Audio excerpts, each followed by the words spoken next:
we ended up with some very, very good, strong discussions taking place, and we found out that the farmers realised how many of us are willing to support them and want to support them. Even if we've got vegetarians, vegans, all that, they still want to support the farmers.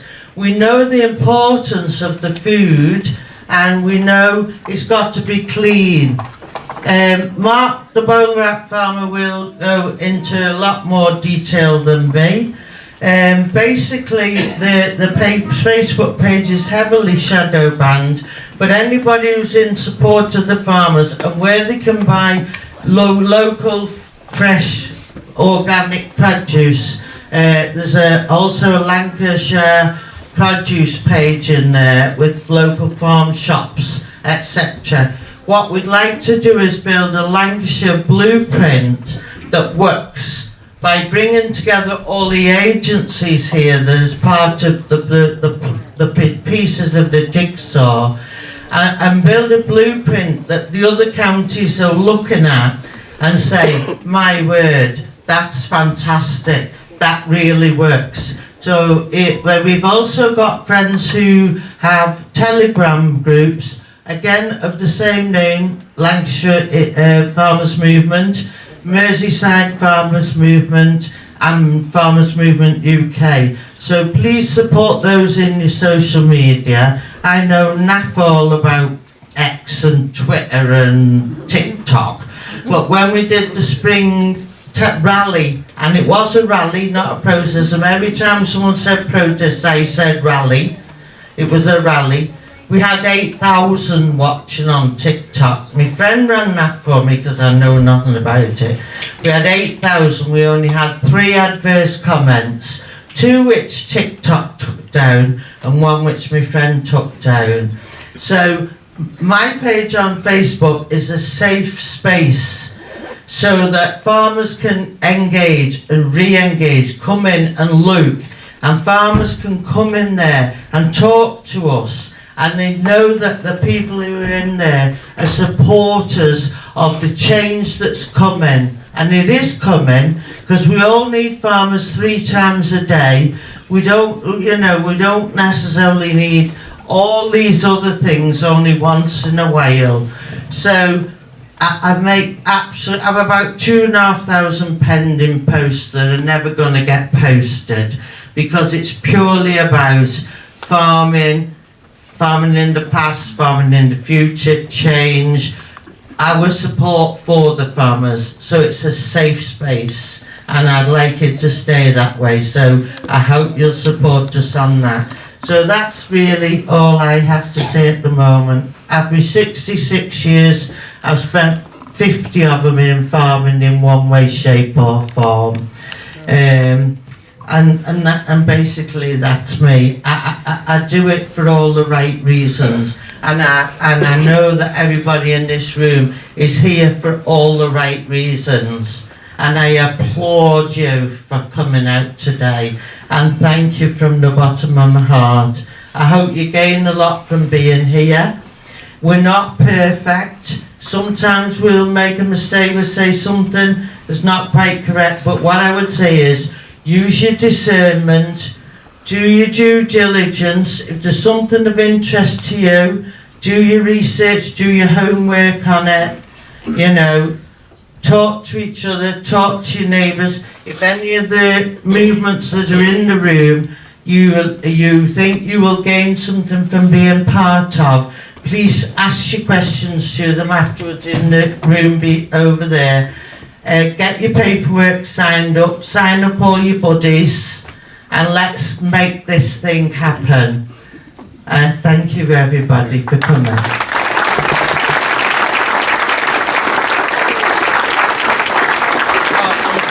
Is it Nick Smith? Are we on Nick Smith next? Nick Kitchen?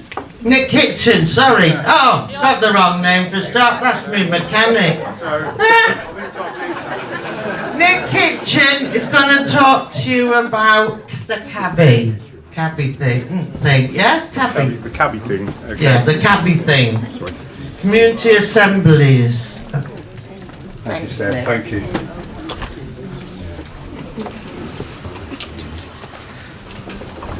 Hi everybody, thanks to Carlo and Steff for putting this event on. It's really good that we can get so many people in the room, and the important thing really maybe not about the organisations today. I think probably it's more important than that everybody takes something away from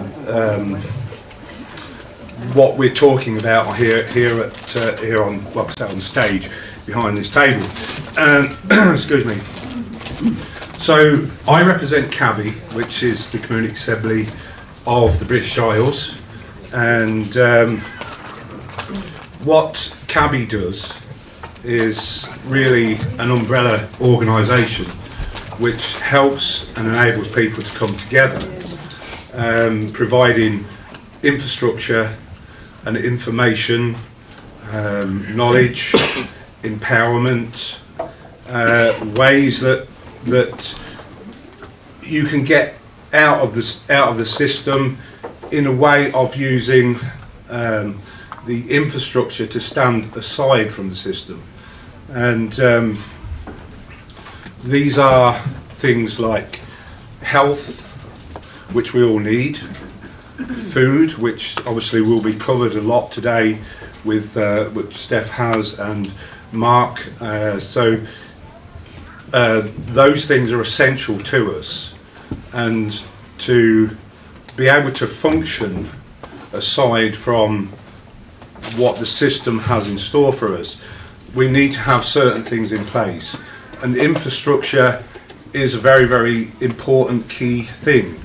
And this is one thing that CABI has been focusing on for many, many years. And from the time CABI started five plus years ago, it was an essential thing that was looked at to help people to stand aside and to be able to look after themselves in a way that they weren't so reliant on what was provided for to them from the system itself. But the most important key is the people, is everybody in this room. That an organisation is just a static thing that provides help and information. It's what the people do with that information that drives an organisation forward. So the important thing about community is standing together and forming physically, and this is, I think, the way that we will be able to survive what's coming, and probably, let's say, win against what's coming. Now, if you take a moment to look around the room at everybody that's here, now you're all coming for your own personal reasons today, whether it's learning about food, learning about community, learning about law. There's personal reasons why you're all here, and you probably might think that you may be a little bit isolated and alone, but if you have a look around all of these people here, there's a room full, I don't know, maybe a couple of hundred people, and this is people together of like mind. There is a situation that is driving all of this, and this is probably something you will hear and understand when you've heard all of the speakers, that we're all in this together, fighting the same thing. We may have different ways of going around and looking at the situation, but that's what makes us unique. We all have pieces of the puzzle, and I'm not saying that CABI itself has all of the answers, because we don't. We're not perfect. We've been in this situation for 5 years building CABI itself. I'm only a member. I'm a facilitator member. I didn't found the organisation.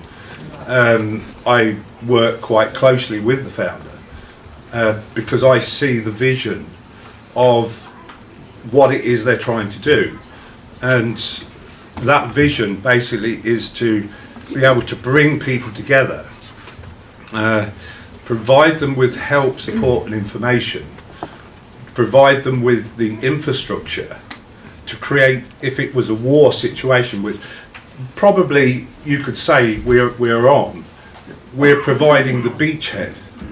So this is the health stations, the way where we can go out and battle and fall back on an infrastructure that's there, where we can replenish ourselves. And I feel that is very, very important. Without that, we may founder. So the having a community physically to come together to empower themselves, but empowered people individually. So it's understanding who we are and our freedom and what freedoms are possibly being taken away from us. Once we understand that, or understand that, as some people would say, and once we know who we are, then I don't think we could be beat. Really, as you know, the system has many. Some people say has all the guns, has all the weapons. The thing is that there's more of us. Right, they have tanks. Marc, but he said we have the tractors. There we go. We've got bigger machinery, and that's true. You know, if the farmers got together with all of their big machinery, they could hold the government to ransom if they stood and worked together. And this is the thing, community. We need to work together to get out of the situation that's in front of us, and we can do that now. Whether it's through CABI, whether it's through the English counties assemblies, we work very, very differently, but we're all about bringing people together. There's different aspects to what we have in front of us, but we all have different pieces of the puzzle. But as people on the ground, as all of you in here, with your personal reasons for coming here, for what you want to learn, what you want to find out, you're all sat in the same room. You're all facing the same thing. So just really, just have a look around.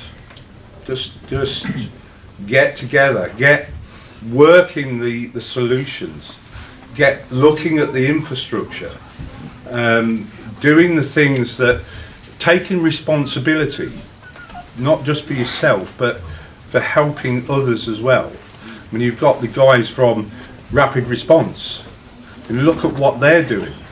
They're going helping people that, I've been on some of these repossessions, people that I didn't know, who are having the houses taken away from them. I don't need to know them. All I need to know is that things are unlawful, that people's freedoms and property are being stolen away.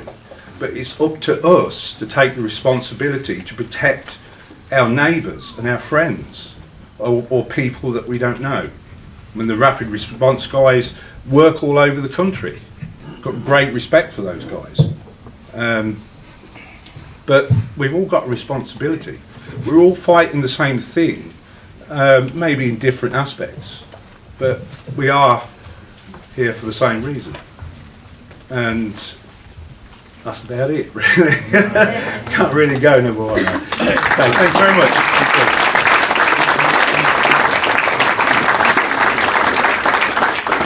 So I'd just like to introduce Dean Willis, who's going to be talking about GPMS, which is the Global People's Monetary System.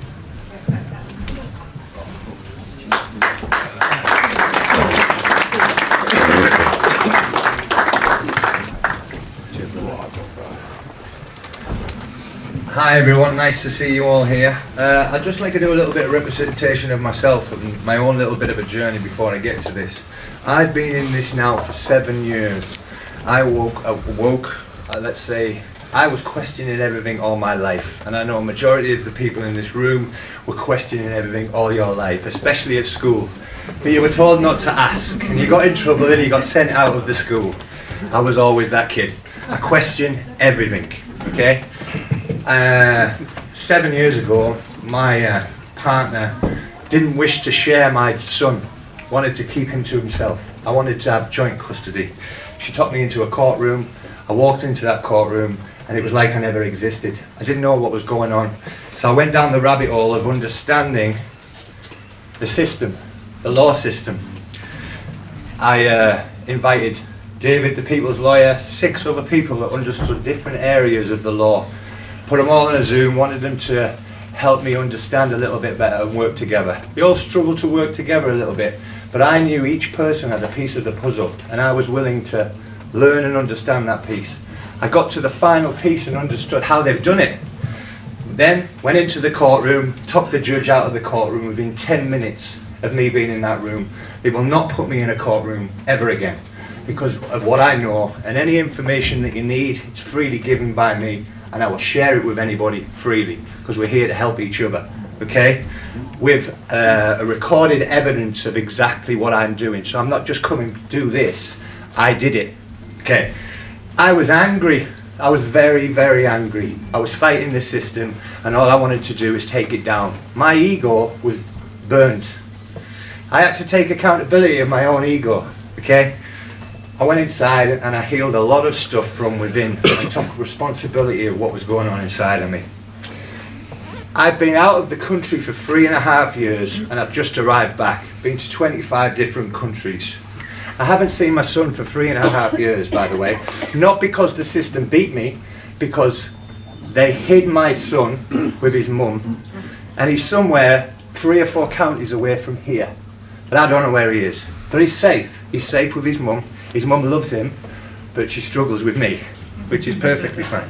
But he's safe, but it set me on a path of where I have to go, which is part of my purpose and why I'm here. Okay, right now, there is a worldwide referendum that has begun by the people of the world. We need to understand that it's not just the farmers in England, it's the farmers in every single country. You need to understand that it's not one movement. This is happening across the planet. Then you need to understand we are all human beings. And we struggle to respect and see the goodness in everybody because we struggle to see the respect and decency inside ourselves. We love each other. We need to love ourselves. You can't love another person until you can truly heal and love yourself. Within that healing process, more vision and consciousness starts to arrive. You understand what this means because you go out there and some of the people's consciousness is, no, you're crazy, right? There's layers. There's more layers of this consciousness. There's more layers of information. And by the way, it comes from within you. It does not come from a spiritual guru or somebody outside of you. They're taking your powers away. You are all sovereign souls, but you have to find it. Nobody can give you the peace. All I can do is speak my truth. You have to find it from within yourself. Now, before I left 3 years ago, the movements across this country were in division, separation, fighting, arguing. They were all in pain. Everybody was in pain. The good news is I've come back and I'm in a room full of different cogs of a wheel. All care, all got a heart, and all really want to help people in different ways. And I'm grateful finally to see that England are moving. We're moving. Because in other countries they're moving a hell of a lot quicker than here. Because firstly they're starting to understand it's all of us. The whole system is a problem for the whole planet. But can we agree with some basic human behaviours and understanding? Everybody deserves to be abundant. Everybody deserves to have food. Everybody deserves to have a home. Everybody deserves to be free to do whatever they want. You've been programmed to believe you have to work. It's your programming. I am not in the system, haven't been for 4.5 years. and free. The only system I've been in is my passport to move around the planet. By the way, do animals have passports? Yeah. Yeah? Separation. He was different, I didn't have to do with it. Right. Separation. Countries, religion, governments. It's all separation. It's separation to not to lose the understanding. We're all human beings. We were born sovereign and free. Many people think they understand what sovereignty means because they've learned something from a book. So I don't need the government to give me a piece of paper to tell me I'm sovereign. I'm sovereign, I'm free. And I went into that system and that government and told them and showed them who I was. Now, it won't put me in another courtroom. And we're all struggling to find the piece. I've got the piece of the puzzle, I'll give it to anybody. But you have to have the strength to go in the courtroom and actually do it. That's the difference. I can give you the key, but if you haven't got the strength to go and take them on and control that courtroom, because you're the boss, not the judge, not the actor playing judge, because he's not a real judge, right? And most people may not understand this. But you've got to do your research, you've got to go down the rabbit holes, you've got to open the door. We're changing this subconscious programming that we've been made to believe, and we're all guilty. Every single human being is guilty of this. This system will always do what it was built to do because we allow it. It was built to do what it's doing. We're all complicit. Why are we pointing fingers at everybody? We do, we get frustrated, we get angry, we point the finger there. Instead of unity and taking responsibility of, I'm responsible. That's the first step.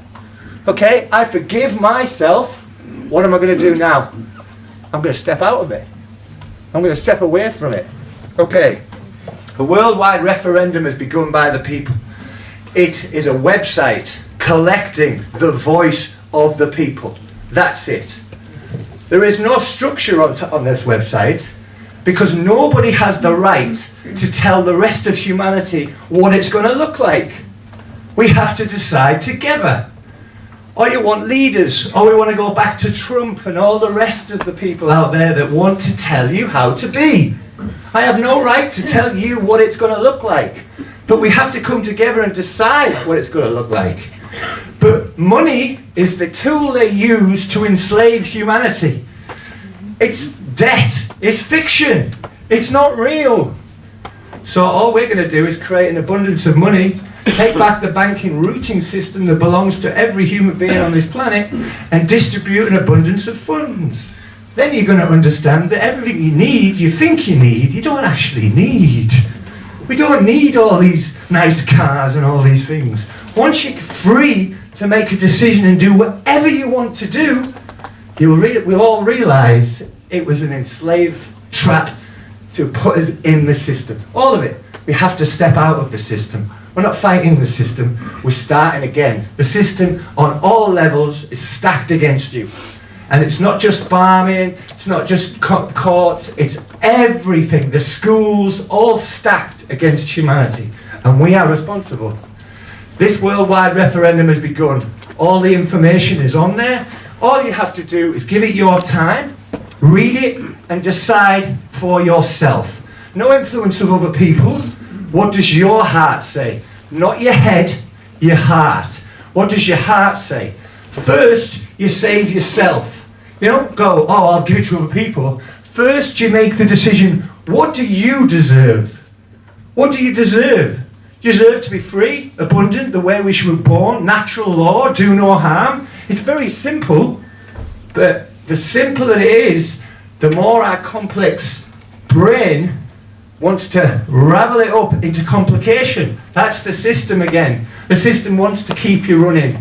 The system wants to keep you busy out there, continuously fighting against the system. Keep looping. It's just looping. 750,000 people have already voted around the world. It's spreading around the world right now. And we're all coming together. You have to do is give it your time, decide what you want. If you don't want that, don't vote. Time and have a read of it and decide from your heart, not your head. We are in control. It's a website collecting of the bigger picture. Now we're starting to come towards the same common goal. In a year's time, they'll be even more closer within that same common goal. Going voting for Labour, Conservatives. Nigel Farage is the next saviour. They're all in the same club. And let me help you to understand, this is not just an elite club. Our energy, all of us. And we wish to play in it. We are the 99%. All we've got to do is unite. You can share that website with anybody.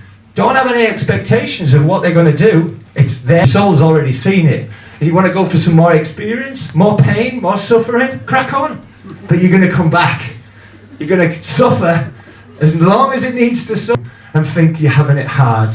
I've been in 23 countries who are truly having it hard right now. You all have a roof over your head. All have a roof over your head. And we come together. We end poverty. We end it all. We end the system. And when they say the system will bring the army against us or the police, guess what? They're us.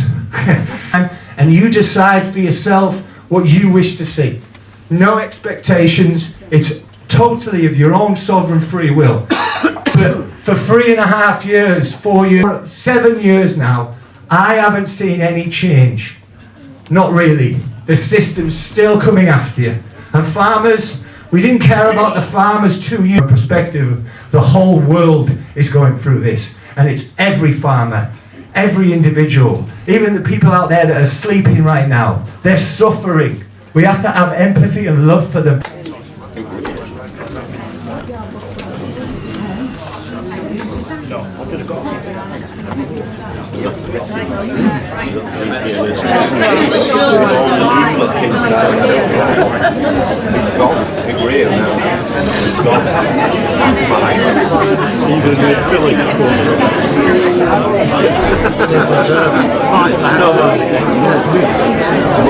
Mine's very niche in a way. Mine is very niche. Yeah.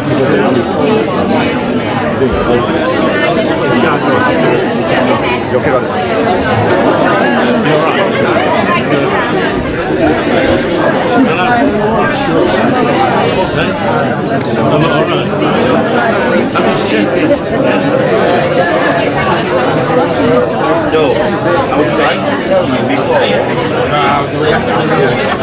At the festival, when this guy,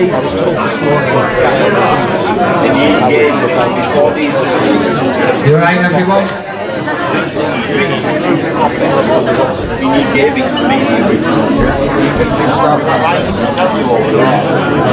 And that's why he said, did you pay that?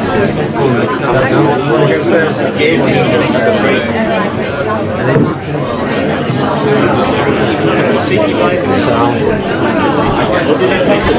What I'm saying is, this one he gave me for free. That's not the original. Good day. Good day. I want something from all of you right now, and that is a lovely smile. You all give me a lovely smile, and I think that is all in keeping with everything that's already been said up to now. We're all in this together, we're all supporting each other, and we're all contributing individual pieces of the jigsaw puzzle. I hope to do that today because Steff asked me to come along and talk. And I thought, oh flipping heck, I haven't done anything like this before. But anyway, she says, yes Gordon, you can do it. Okay, so here I am. Now, I've been working on, and I saw Richard Vogue, I've distributed amongst you some papers, A, B, C and D sheets with other documents behind the Roar of the Lion 1, 2 and 3. Okay, so that's my contribution, my little piece of the jigsaw puzzle. As other speakers, so I've got a lot of notes that I have to refer to. I'm sorry about that. Right, introduction.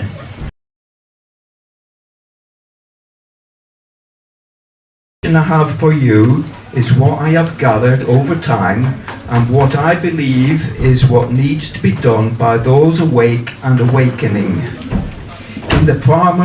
If the farmers follow the 3 steps I am presenting, it may very well resolve all of their anxieties. It is not all of my own design or creation, but is the collection of information that I have come to which resonates with me. I suggest that what resonates with you, you take home today and deal with it. I have prepared for you a number of leaflets which you should all have a copy of and take away so that you don't have to make loads of copious notes. There are more available around the home, around the place, and if you wish to take them and take as many as you like, just take them all freely and hand them out sensibly to other people who couldn't be here or that you want to wake up. Page A is the stepping stones to freedom, I've called it. I don't know why, it came to me some night. In the steps outlined, if the steps outlined are completed, I believe it will give you, your friends and family, complete peace of mind and freedom from the corrupt legalese system that we have been subjected to for so long. Page B is about the statement and asseveration of truth affidavit. This gives an overview of all of the benefits for completing the affidavit. Having seen Richard Bobe interview on Australia by a man called Alex, who presented an Australian affidavit, it prompted me to get his version, and with the help of others, we have created what you email me, as stated at the bottom of page B. I will send you a copy. Just by saying, trusts are very easy, and we make them every day without even thinking about it. Page C, copied, which can be shown to anyone that you now own nothing, but as the beneficiary, you have the full use of everything in the trust. What the contents should be. All of the what's everything in the trust, all of the rest in a trust passes directly without probate, goes on straight to there, and they won't have to pay any of the bloody taxes that they've been threatened with. So then I come on to and that's all freely available. Roar of the Lion, council tax. It's all fraud, and the leaflet says enough. Councils are, in my opinion, the greatest scourge on society. It's called A4B, all accepted for value. The wake, I know that council tax, water, gas and electricity by the fraudulent demands, paying them by the A4B method is a good way out and gets rid of the stress and anxiety. This is probably the most important leaflet. Each of you, without exception, have the highest authority. Next, Tony Blair, the traitor, introduced the Crown Agents Act. The courts, police, councils all became private corporations. So, pass it all on. I emphasize the need to pass on all the information being given to you. If all too should have been better prepared. Yes.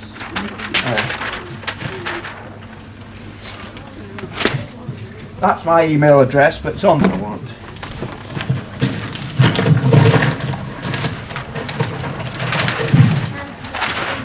There's about 200 people, say, here today. Okay, I don't know.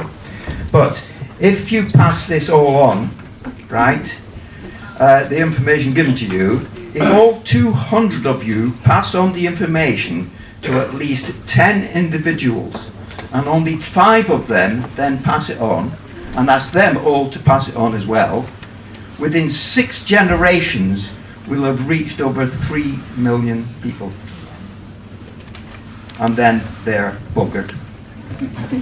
Right. The affidavit which I've done, the version was designed for presentation on foolscap, which is very difficult to copy by the authorities, and it's also not easily available. A4 paper is not easy. Foolscap is not really available. I have changed it to initially being printed on A4, as I've done here.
Okay, thank you all very much indeed. Thank you.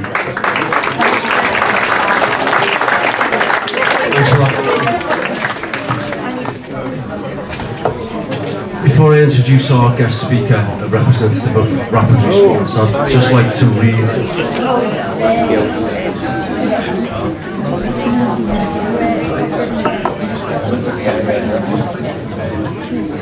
read a letter that Phil had wrote to the Sheriff of Liverpool. I think you'll all enjoy this. You alright, everyone? Aye. Right. For the attention of John Mohan, acting as High Sheriff, duty to uphold the law, and Helen Tansey. Thank you for your treasonous response to our email on the 4th of the 10th, 2024. We have made the claim that the only responsibilities are ceremonial only. But when we search the responsibilities, the High Sheriff's role to this day is to uphold the law, constitutional law, maximum law. Ignorance of the law is no excuse. Your duties are all matters relating to the judiciary and maintain law and order. Now, the judiciary has been blocked by a corporation commonly known as HMCTS, blocking access to the common law jurisdiction and trial by a jury of your peers. The High Sheriff's Association of England and Wales was founded in 1971. Its principal aim is to develop the unique role of the High Sheriff to the benefit of the community and to protect, promote and sustain the ancient office. You are put in place by royal appointment and it is not political, but you claim to be governed by a corporation acting in fraud as pretenders in an illegitimate government under the Courts Act 2003. This is not law. Legislation only has full force of the law with consent to be governed. Can you provide the contract?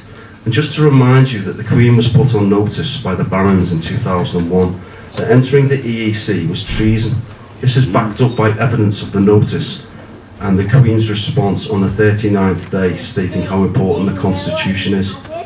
The newspapers rendering all acts and statutes null and void ab initio. The Coronation Oath states that all laws and customs are to be upheld. This includes treason and high treason. And as Charles is head of state, and we believe he to be the head of the Order of the Garter, not our king, this is a direct attack on the Constitution and the Crown. Before it was incorporated, an octagon controls all police, hearing rooms, courts, Serco, etc. The charters be delivered to every Sheriff of England under the King's seal to be read 4 times in the year before the people in the full county, i.e. the county court, statutes of the realm, statute 28, Edward I. As you have now confirmed that the High Sheriff is in breach of his oath and is now in dereliction of his duties to uphold the law of the land. And 1 second.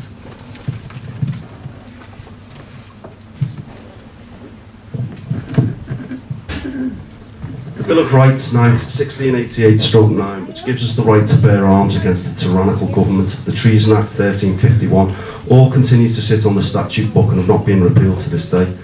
We now order you, John Mohan, acting as High Sheriff, and Helen Tansey are now on formal notice to restore the law under the Constitution, or we the people will arrest you for the crime of conspiracy to commit treason, conspiracy to commit fraud by omission, and high treason for the overthrowing of the monarchy. We now advise you both to seek lawful advice in relation to this matter and also to notify your families that you're going to be arrested and tried by the people of Liverpool at the Town Hall, and the penalty for treason is still the gallows hanging by the neck, but changed by Tony Blair in 1995 to life in prison. Either will do, unless you immediately intervene and help the people to sign documents, issue warrants and seize property, arrest the criminals committing these crimes against the people. We have rebutted all presumptions of the court which stand unrebutted, sent recorded delivery to Chester Crown Court. We have served treason documents to all judges in the High Court, London, Crown Court, Chester, Liverpool, Manchester, all unrebutted to this day. Silence is acquiescence to the fact in law. We require a full rebuttal, point for point, to this lawful notice to restore the law of the land immediately, or we will have no choice but to enact the Bill of Rights 1688 as our lawful duty to protect this once great country. We believe you, John Mohan, I know it's got that page thing on it. under the Grand Architect of the Universe. There we are, I'll just skip past that. Not listed but brought into line. We believe the higher level Freemasons are foot soldiers used to overthrow our Constitution, and they have captured all courts, police, CPS, etc. in a joint criminal enterprise to procure the theft of property, also to commit joint criminal enterprises to commit treason. However, this is logically and spiritually void ab initio, because flesh and blood dies, the Creator is eternal. The flesh and blood can be corrupted, the Creator cannot. Flesh and blood is fluid, but the Creator is eternal. The need to manifest as the living beings on earth. They do not manifest as the living being on earth. The living beings do not manifest as the creator. Child does not bear the parent bears the child. We spiritual souls have been sent directly by the creator of all that is, was and ever will be, to uphold the law wherever our authority is directed, from the grand architect and the universal lodge. The sun is our flag and the sky our tent, and those satanic elements you invoke and clean our master's boots.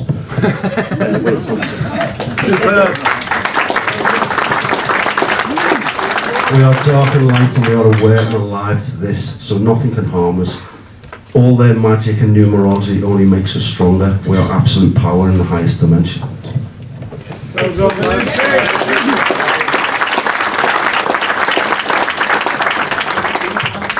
So yeah, that was a letter sent to the High Sheriff in Liverpool that I come up with, and we served it on him. So let's start with Gordon's just been up, to be fair. Where is he? Gordon, honestly, like he gives his time up to come and support us, takes the lads around all over the country. Absolute legend, he's amazing.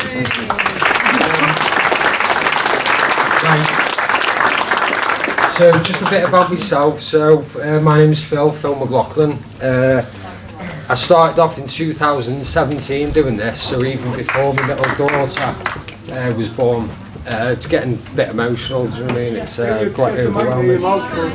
So yeah, I started in 2017. I basically went to the Conservative Party and I put the flag over the counter, and the old scarp with all the Masons just disappeared, didn't want to know. So their thing on this was to phone armed response. So armed response come hurtling down the road in Chester, and I just got my toes across the race course, and that was my start of it. So what someone mentioned before, first the anger comes. It's like once you realise what these fuckers have done to us, it's like anger, it's infuriating.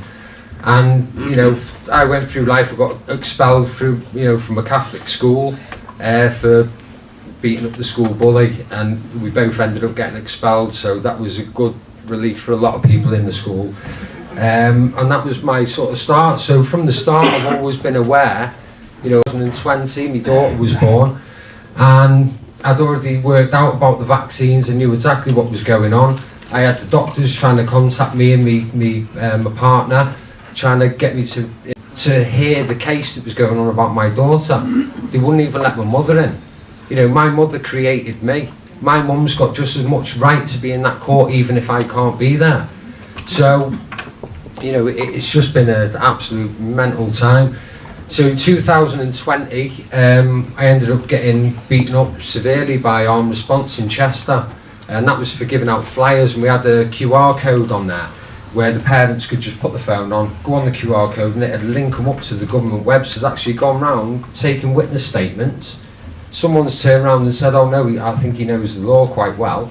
Someone said, oh no, he wasn't on. They were interviewing the people. And then all of a sudden, the police have jumped on me, attacked me, and the same officer that's got the witness statements has turned around and joined in with his mates to beat me up. So they've kidnapped me, getting held in contempt of court as soon as I walked in the court, and this was just literally because I had my birth certificate proving I was the beneficiary, and he was the trustee, which I'm the beneficiary of. And he wouldn't, take. He was the trustee trying to switch places with me. So this went on. So what I was saying was right, because otherwise it's hearsay. If I'm just ranting on to the jury, and I'm not confirming it with someone that knows the law. So this was so I was sat in a cell downstairs. Most of them were probably injected anyway. Where do I go? So the only thing I could do was get the judge to confirm what was saying was true. So I ended up winning that case unanimous. Cigarette outside, and unanimous not guilty. So I'd put everyone on notice, all the police, the chief constable in Chester, everyone I could think of. But the more for that, so rapid response went down, served in notice at his desk in the courtroom, and they sent the police, and the police arrested me. You can touch them, you can serve them and drop it on the fleet, you can give it to the cleaner. So that was that. I ended up doing the paperwork and I got that case thrown out, stopping the bailiffs in the tracks. They had to do something about it. So then what they done, they were bringing all old cases up, even NFA, no further action. I've had a battering ram through my door, I've had my door cut off. Me, Steve and the other lads were coming down from a court case in Derby for Billy's case for his house eviction. A van on the motorway, and this was, I've hit the seat in the back, I was on the laptop in the back, and I've hit the seat, and we've stopped in the middle of the road, dragged out, and honestly, you know, if anyone can imagine what that feels like, you know, not even knowing who these people are, not in marked vehicles, not in police clothing, not showing warrant cards, just made me stronger, and it's made me focus on what needs to be done. That's how rapid response has come about. So I'm shocking with computers. So we ended up, there was a group in Derby that set up rapid response. You're going to talk about that anyway, aren't you? So yeah, it's been, honestly, it's been an absolute whirlwind. Do an interview? No, I'm not doing an interview. You can stick the camera behind me and you can film me, but I don't like doing interviews, so this is like, yeah, traumatic. But yeah, it's, you know, but this is my journey and where we've come to. This is how rapid response started, and we're just doing what we're doing, trying to end this shit show. So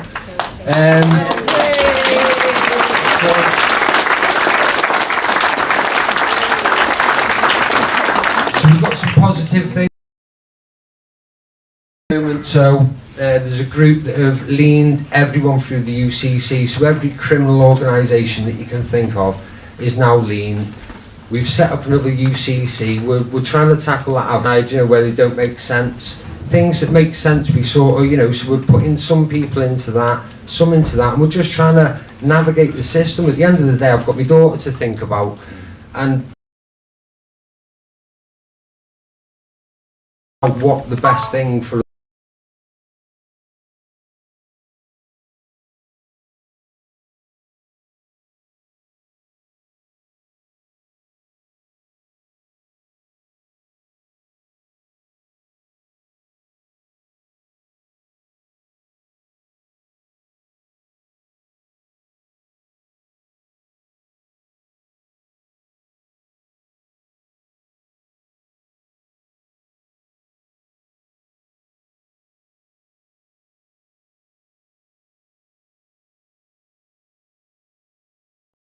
I'm not a speaker, don't like standing up, not very rare you'll get me standing up and speaking even in the group, but yeah, we just keep doing what we're doing and hopefully we're on the right track, and yeah, we've got to end it, haven't we?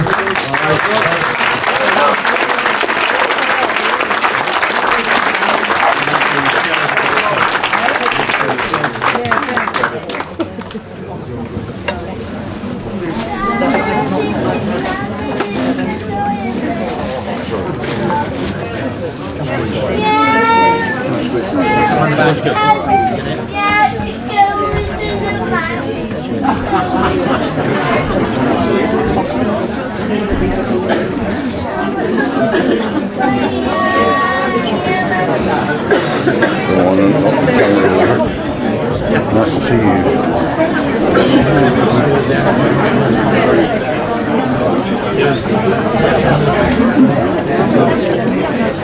Was he expecting this? I don't know. I think the message just went out quiet, isn't it, on the...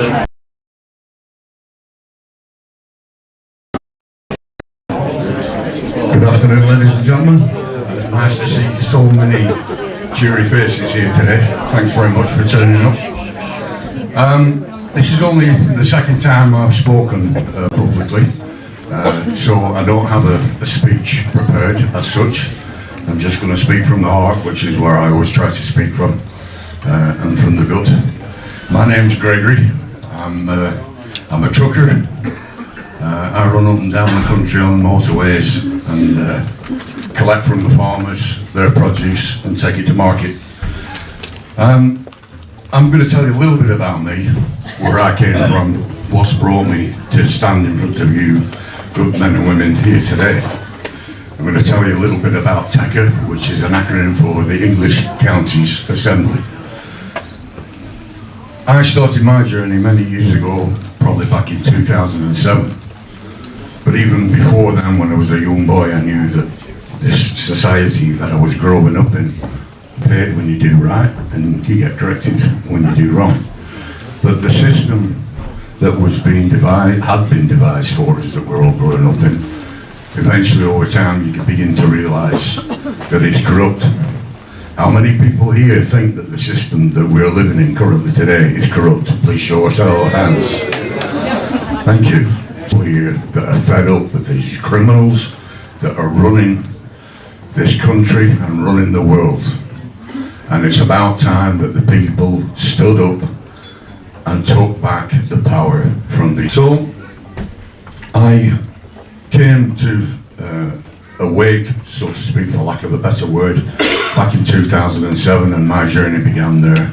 Like many people sat here, all you good men and women, you've all been down every conceivable rabbit hole that there is, trying to unpick what's really going on and who's running the world behind the scenes. And we do know that there are some very powerful families in this world who they can trace their ancestry all the way back millennia, back to Rome Empire and even beyond. I'm not going to get into the specifics because that'll take away from what I'm trying to talk about here.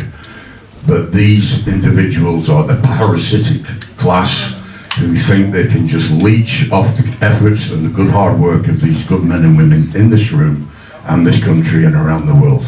Okay? Would you agree on that? Yes. So I started looking for a way out of the system, like many of you here are looking for a way out of this corrupt system. Eventually brought me to a group called the English Counties Assembly, which is a group of men and women who've decided to get together. I used to naively think that it was always the Asians that were more corrupt, but as I began to learn more and more, I began to find out that it was actually the English were more corrupt than anybody. It's just they were more clever at covering it up. So we needed an alternative, and the English Counties Assembly is about empowering the men and women at grassroots. That means that the power comes from the bottom to the top, not like the current system where it's rather than having a political joining their political system, which is Labour and Conservative, which is two wings of the same Rothschild bird. We need to have a totally separate government, a government of the people, by the people, and for the people. Would you agree? Yes. Good. So we're on the right track. I'm going to keep this short. Men and women, other speakers here, we're all talking on this, we're all on the same page. We all want an end to this corruption, where we can bring up our children, we can have a real much. Just excuse my French, just leave us the fuck alone. That's all we want. Okay, sorry for the expletives, but I get a little passionate from time to time. So, I want to keep Counties Assembly. I'm the coordinator for Lancashire. Keith Davies is the coordinator for Yorkshire. Keith, if you just raise your hand up, please. We've also got Peter Green over there on the table. He's also coordinator for Lancashire. My heart is that all of these organisations are all pulling in the right direction. So it just depends on what flavour. It's my hope and desire when organisations come together, because it's we the people that have the power, it's we the people that have the voice, and we need to make these criminals in power. We need to make our voice heard. At the end of the presentation. Thank you very much.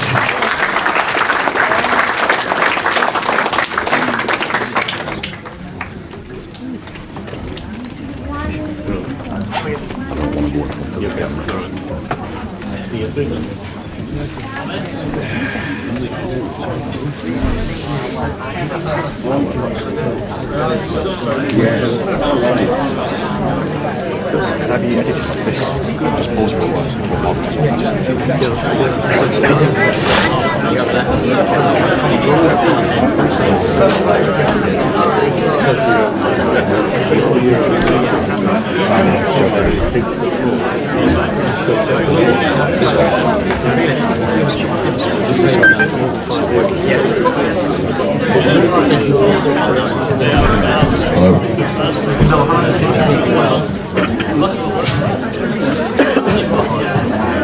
Hi everybody. Great to see so many people here today. Many familiar faces. Peter there from Skipton, hello. Hello, and many other people.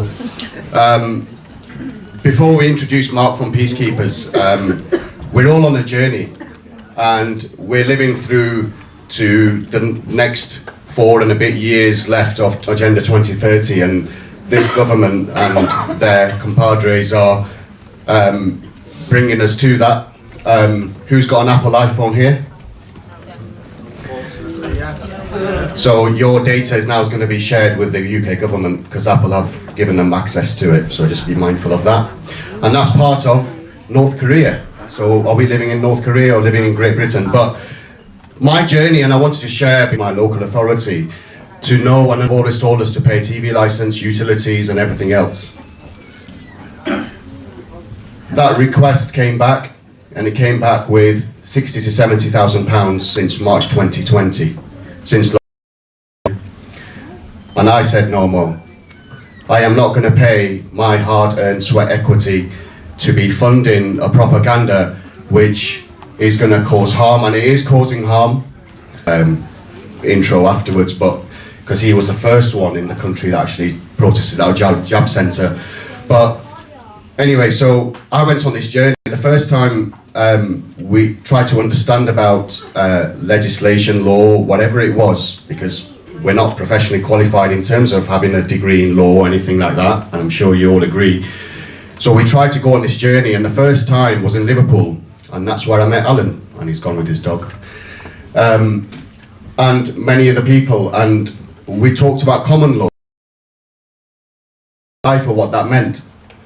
But we tried to go with that avenue in terms of withholding my council tax, but the council do what the hell they want. And many of the speakers here have spoke about common law.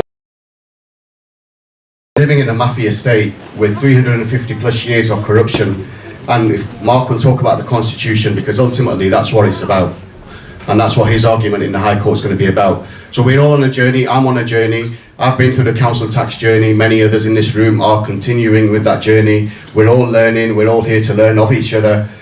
But the only group I've found personally, and the others in this room, the few others in this room, is Peacekeepers. Because they don't charge you any money. They're here for everybody, and they're here to do the right thing.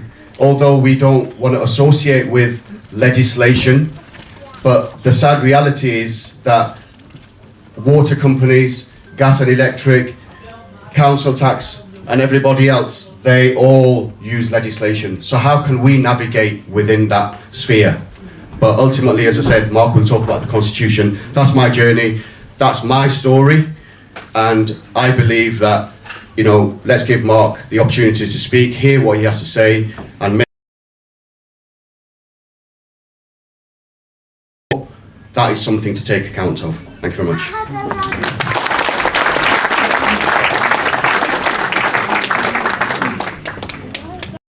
Right. Hello, nice to see so many people here. Yeah, like Ahmed points out, the path that I'm following is basically, is it a good idea for baby to throw out all the toys out the pram? If there's one thing I'd like to be able to get across today is simply, is it the system corrupt? Is it the system which is corrupt, or is it the people who are corrupt? Okay. Now, like Ahmed said, we've put in 2 applications for judicial review into the High Court,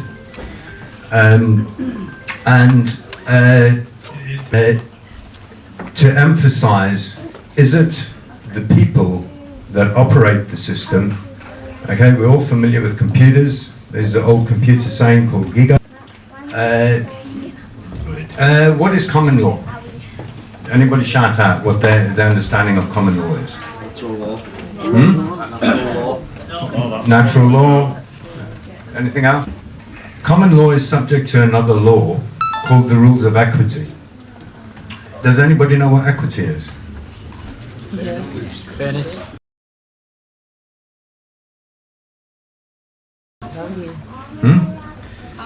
Equality. Okay, now that there's the typical understanding in the judiciary of and legal system of equity.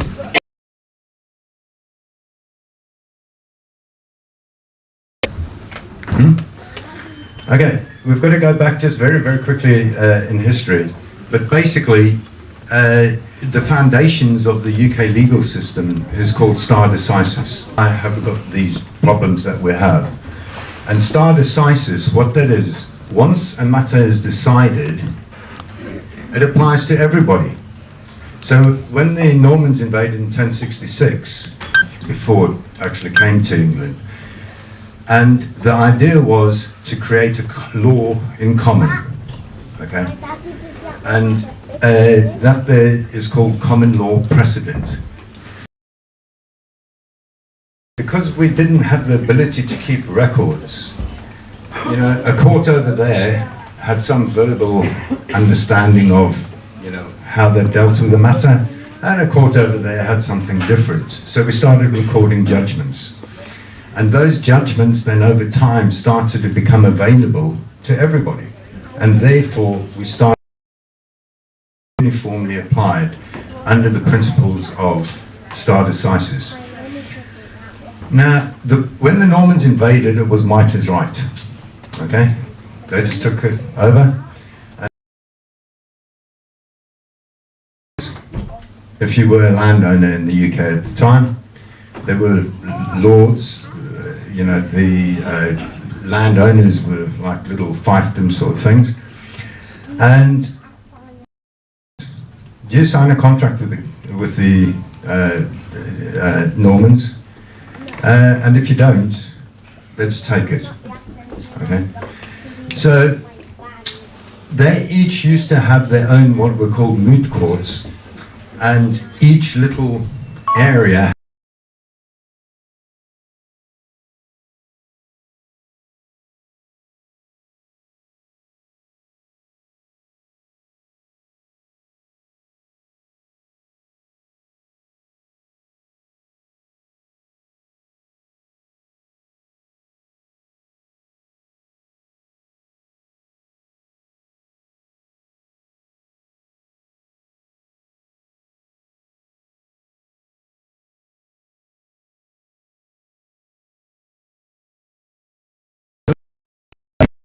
to something we all understand. I assume most of you have got kids. Okay, Mum is busy, Dad just phoned, said I'm bringing 4 fellow directors, I've got a potential promotion here, and I need a first class dinner. And she says, but you've only given me 1 hour notice. But she knows it's important and she'll benefit from it. So she pulls out all the stops. And then along comes the kids. They're sitting and arguing and fighting. And one kid comes crying to Mum and says, he's taken this from me. And Mum turns around and says, because she's under stress, shut up you kids, give him his toy back. So that's your court of first instance. She didn't inquire what's going on, what's the evidence, what's the right decision. Dad comes home, the other kids are grieved, and the other kid goes to Dad, the Court of Appeal. Dad, this is what happened, and Mum said that. And Dad's like, he's not worried about this, because Dad's got to make sure and help and get Mum ready to get dinner ready for these fellow directors who are going to decide whether he gets a promotion or not. So Dad acted as the Court of Appeal, but still didn't listen. So then, after dinner and all of this, we've got the 2 fighting kids. They're still fighting. And until Mum and Dad sit down together, listen to the evidence, and provide a rational reason based upon that evidence, there will not be peace in that house. So that there is called vertical stare decisis works. So now if mum and dad are in the same situation again on their own and the kids try and play one another off with mum and dad, they've got the application of logic and reason to the evidence. That's the legal definition of it. And my God, that sounds like something along the lines of natural justice. The whole legal system developed around the country, there were still some injustices. And so they set up in the 1300s, basically where you would make a plea to right and wrong. Now, little children know this innately, and all of us know this innately. So innately, there's lots of experiments where they've taken children who can't speak. So this is young children who've not been socially conditioned. And do you know what the kids did?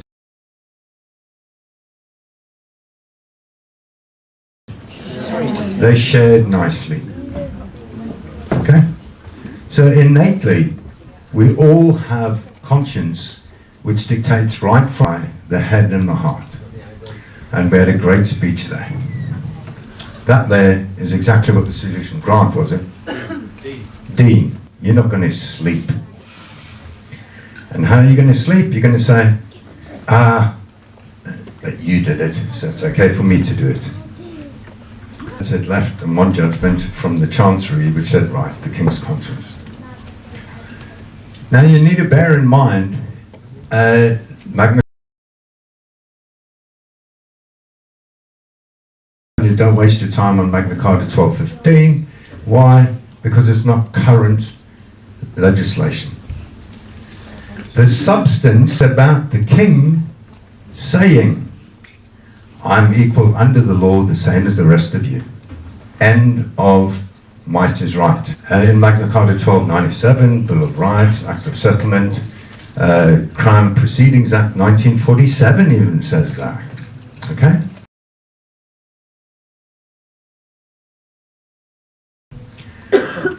It's the substance of equity. Is it right that we all equal under the law and nobody's above the law? Does it matter? Okay? So, and the other significance of Magna Carta 1215 is it execute the rules and I judge you by my rules? What am I doing? Is it fair and just? Yes or no?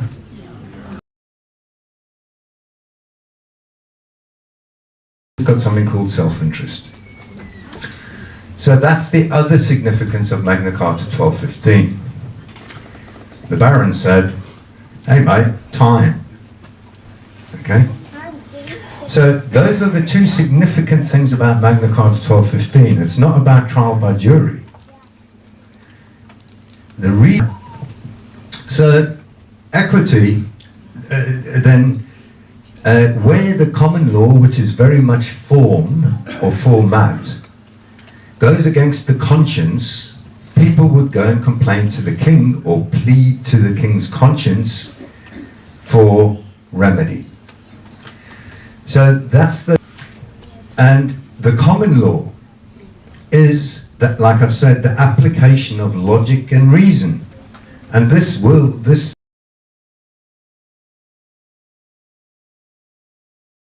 if you can explain to somebody rationally with evidence, then people will accept a different viewpoint.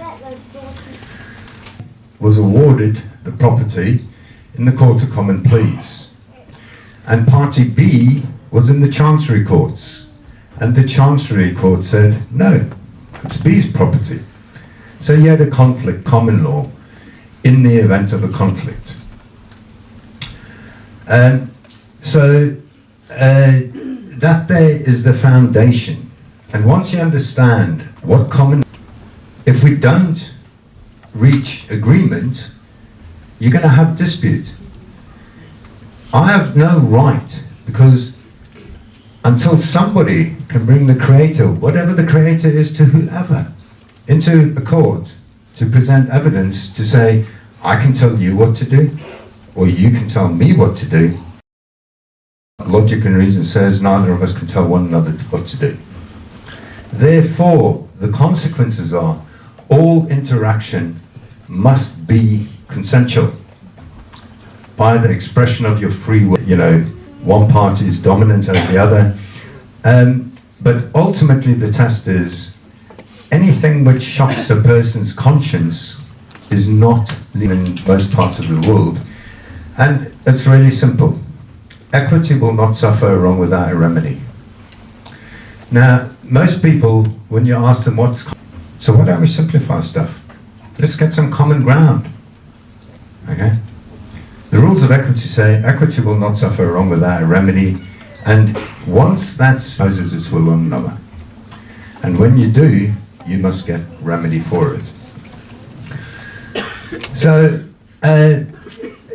going then to the earth, would you expect a word which later evolves to a issue to be used before it's even been evolved? Sympathy of those governing today. Get their authority from there. It's actually a person, so that other people understand it. Have you all got names? Well done, you all got legal fictions. You're associating a physical being with... So let's get over this nonsense of birth certificate and legal fiction, because there is no evidence, but there's rationality for the need. Okay? The next document then is the Coronation Oath Act. Have any people heard of the four-corner rule? Does anybody see anything inside this box? Do you see anything inside that box? There's an outside perimeter. Do you see anything inside the middle? You see something? So how on earth, rationally, do you believe there's nothing in there? Okay. Inside the bound document, there's a white border, and there's a map, and there's words. I.e., anything within those four corners forms part of the whole. That's what the four-corner rule means. So, it's got the Coronation Oath Act, the Coronation Oath. The Coronation Oath is not expressed within the Bill of Rights. Separate piece of paper here. However, the four-corner rule, anything that's included there, does not need to be physically bound. For the Coronation Oath is a part of the Bill of Rights. And then the other constitution, 1989. I don't want to go too much into detail of all of these. So, whenever they tell you Britain does not have a written constitution, and remember, a constitution, you have a British constitution. You can argue if it's English, Welsh, British, UK, whatever, that's all irrelevant. It's the authority they act under that. The whole system's corrupt. Because if I can just change your minds, you will start to empower yourself as to how you look at this. So, okay, I can't read you the whole words, or I don't remember them off my head.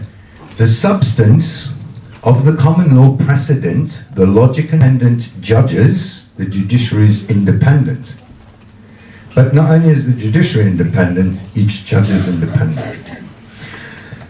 So we all should be able to go based upon the evidence before the court and nothing else. Anything else is a contempt of court. That is the due process of law. Another thing that's commonly misunderstood, and does that sound fair and just to you? Yeah? Who's got any issues with that? An independent place, explain your evidence, where you get a logic explanation, where it points out where maybe your thinking is wrong.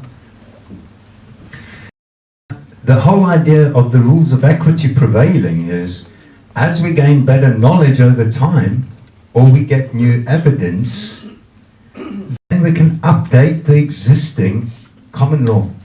But the common law judgment is what we're trying to apply to everybody, to treat everybody equally under. So, to me, it appears perfectly rational, and my God, what an amazing system, because the rules of equity prevail over the rules of the common law, and if the common law is not right, you argue what's called lawful excuse. Every time in a court, why were you speeding? Give me a good reason. Why haven't you paid your counsel to you? However, where's the problem?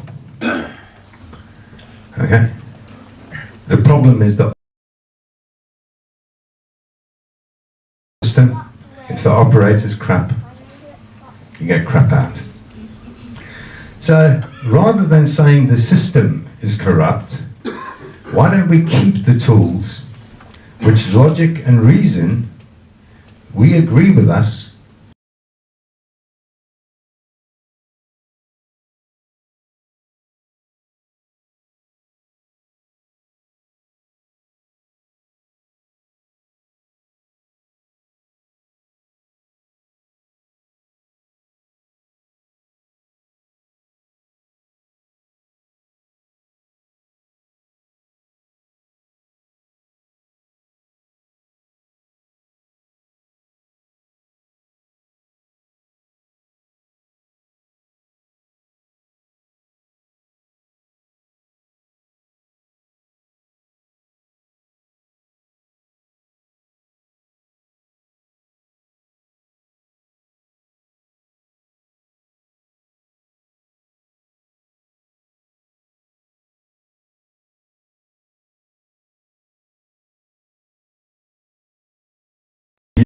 and most religious texts. This is old stuff which has stood the test of time.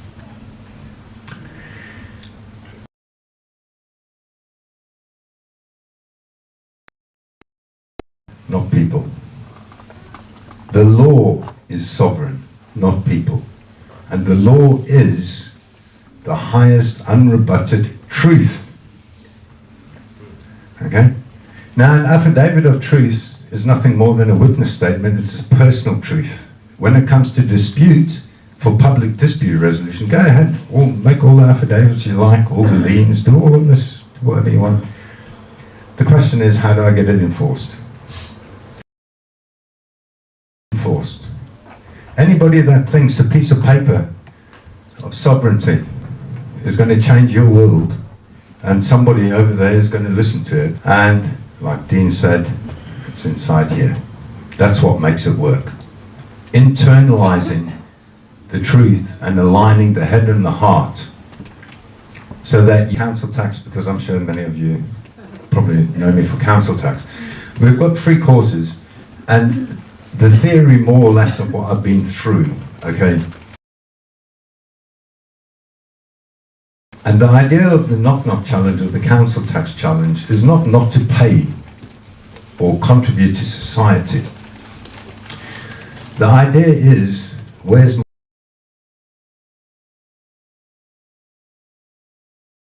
i.e. proven law that you, Parliament, can steal my property. If we look at the rules of equity, all you have is really one person's belief against another person's belief. And who's heard that? Rights, you have none. If you stand on your rights, you harm no one. Anybody heard that? That's equity. If you let people trample all over you, your problem's inside you. They honestly believe acts of Parliament are the supreme law of the land. However, when you look at the evidence, the Bill of Rights says, why are they doing this? If you don't stand on your rights, you have none. Where's the answer? Stand on your rights. Fault. It's our forefathers' fault. The system says they can't do anything to your prejudice. The system is you need to internalize your truth, but to do that you need to find your own truth And that's very, very difficult for. And we like material things. We need to start looking deep inside ourselves, and then things will really start to change. So I could go on for hours. They're making a presumption of being allowed to tax you. Back to their authority, the Bill of Rights says nothing can be done. One of them can only be right, not both. So what they've done over time is literally, when you started, there, then they started getting all the records in one place, so you got a whole bookshelf, and the next shelf, and the next shelf, and the next shelf. And in the past, Blackstone, there's many of them, they had to learn all this stuff. Read. And now you're sort of in the middle of these bookshelves, and you think, shit, there was something that I've read, coded it in his notes. So what they did was they started put band-aids on, you know, little plaster to stick over the problem. The printing press allowed knowledge to go from what? Technology. That's allowing from 10% to 90% this knowledge to go through, and I can easily search, and that's all that I do. I look at the evidence. This doesn't make sense because of that. And that is what's happening now. That's why there's so much change. And it's purely what differs our group from everybody else is literally, if you can't evidence anything works, ask Eric. Where's he disappeared? Okay, he sends me UCC stuff and all of this, and I just, you know, so one of them starts, I, the man, woman. And it's like, oh, okay. Maybe there's something in there. So then I carry on the first sentence. The fourth word is CQV. Who's ever heard of the Sister KV Trust? Or CST, whatever. And that's it. They're going further. Jurisdiction means two things.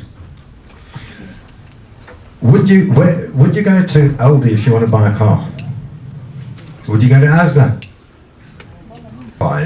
So that people in that area of law, the judge can't know in detail everything, but they gather expertise within an area of, and therefore if you want maritime law, who's ever heard of maritime law or admiralty law, and this is the law of the sea being trashed over us on the land, you heard of that? Go to the High Court Admiralty Division, because that's where they deal with admiralty law, and admiralty law deals with what? From port to port. It's got nothing to do with law of the sea over law of the land. Port to port. But since 1610, the rules of equity prevail. 1615 is the Oxford case, 1610 is the case of proclamation, another significant case. The rules of equity prevail. So let's look in law, what's going on here. Was I around in 1215? Do I think they're good parts of our Magna Carta 1215? Yeah, I do. Why? Not because I wasn't around then. It's because I can see the truth in it. It resonates with me. Whether that is creating the truth.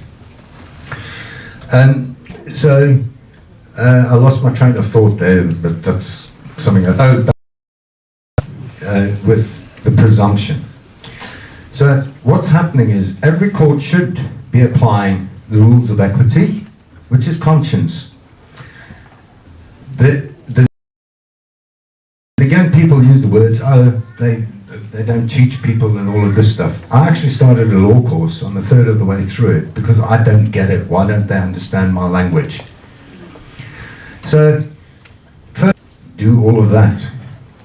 Except you don't need to do this little piece in the blue box. Okay? So if you want to come out of university with a first class in the information that's available to you. So what's human nature say? I want to go and party, and I don't want to be spending all my party and fun time reading everything that's in there. I.e., I choose not to learn about the Bill of Rights and the Constitution, and you're trying to tell me that the education system's corrupt. It's my choice. We need to accept responsibility. And to me, humanity, where we're at, is quite simply a bunch of stroppy teenagers who blame others for their problems. They'll always find an excuse why it's not their problem. I understand the problem. So, as far as I can see, and nobody's been able to provide me evidence against this, the system of law is not corrupt. It makes oath to what? Law. MPs make oath to what? Law. Police make oath to what? Law. Judges make oath to what? Law. But if you don't understand what law is, how the hell can you expect them to do? Quite simply, if we don't understand what the word law is, how the hell can we ever think of holding them to account? But in essence, and too many of us are too busy. And I've, spoken to a few people and said, get off your arse and, instead of watching TV. It's not complicated. So, one message I really would like to get across to people is to gain some common ground. Because once we start gaining common, we have a fantastic system to correct it. Who's heard of the prorogation judgment 2019? Remember when Boris Johnson wanted to prorogue Parliament? And hands up, who's heard of that? Ooh. It was a lady called Gina Miller, you and me, against guess who? The Prime Minister. Who won that case? That's the power we have when we understand how to use it. Okay? And if we don't understand how to use it, or we get the wool pulled over our eyes, the wool over the eyes is because somebody's not following the system. The League of Professionals, who does a solicitor work for? The bar. The deep state. The deep state. Any other? And the Freemasons. Freemasons. Who else can we blame? Come on. Illuminati. Satanists. Satanists. Do you know what and this is the same for barristers and king's counsels. They actually work for the court. Okay? Parliament has told them they are accountable to, number one, the rule of law. Number two, to the court. And that includes putting the court with all relevant law. And that means in favour and in dissent of your client's case. And what are these guys doing? Oh, I work for the client. No, you don't. You're an officer of the court. And you tell your client when he's done something wrong. And tell him your time and money, I'm not taking this case on, go and find some other idiot that's prepared to be corrupt. Self-interest. Okay? So really, whatever aspect you look at this whole thing from, people don't understand the law, they don't understand it, we don't understand it, and we're just too darn busy. And there's nothing wrong with being too darn busy, because the next question is, how many people do we need to change this whole thing? So, who reckons we need 51%? Hands up. One hand up. Who reckons we need 10%? More like 4. 1. 4. I heard the right answer. Who reckons you need 1%?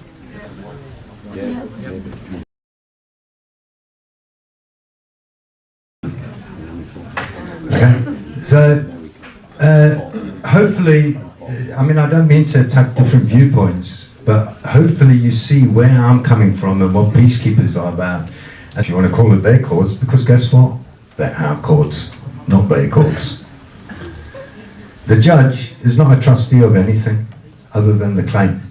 The judge's job is to decide whether the evidence and law shows that you have the right and you did the wrong, that you're entitled to the remedy. Nothing to do with trusts, nothing to do with birth certificates. No evidence to support any of that. I said there is. There is? Yeah. Where? Straw man. The trusts that are put on the, without your knowledge, trustees. And who's this, let's think about this rationally. Who's this dude that puts that pot of gold in there? And where did they get that gold from? Well, that needs to identify, but it is... No, it comes So from the is there therefore any evidence to support your belief? Or are you just simply living on hope and not taking responsibility? Coming in cold, it wouldn't be able to provide... A lot of people have tried for decades. Died and they came back. Okay? A lot of people have tried for decades. You're saying that a trust fund doesn't exist when you become registered at birth? Correct. There's zero evidence to support that belief, and loads of people have told me, oh, I've accessed it, you know, of course there is, and every single time I've come up to them and said, okay, show me the evidence. Oh no, it wasn't me, it was a friend of mine. People have paid debts with it, and that has happened. Yeah. And there's lots of people in jail because it's fraud. Well, these people aren't in jail, but And not one person to date has been able to show me exactly what you've just claimed. Loads of people have told me, yes, it works, I'll ask for the evidence. Oh, no, it's not me, it was my friend. And then, well, get your friend, let's see the evidence. And then, oh, no, we fell out, I don't know where he is anymore. Until I see evidence, it doesn't exist. That's this reality. have you looked? I've looked, I've been down every rabbit hole. Okay, I've spent 30 years down rabbit holes, and that's why I do what I do. Okay. Yeah, well, I was... What is the TIN number? A TIN number is a tax identification number. Okay, and I don't know, are you talking specifically in regards to 1099 OIDs, or what part of the TIN are you talking about? Probably all confused, and what the gentleman was saying there, that is sort of, we do hear that there is... Oh yeah, we do here.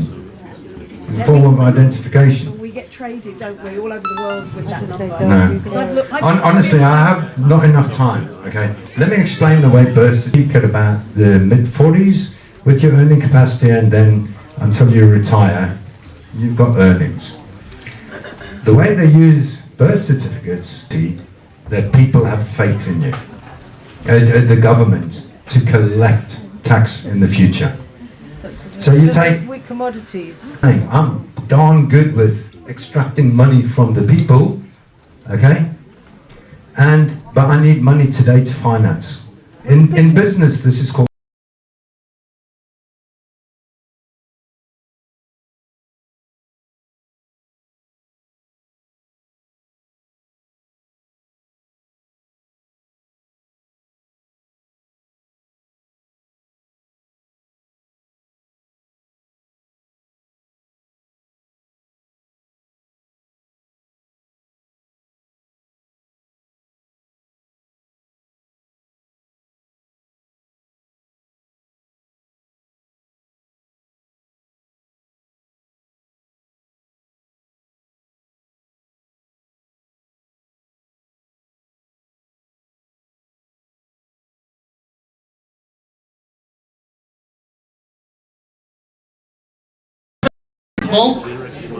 There's food at the building outside.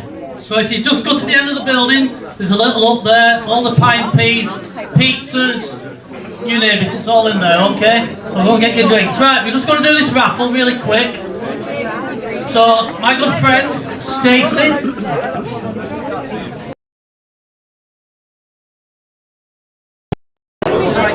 Green.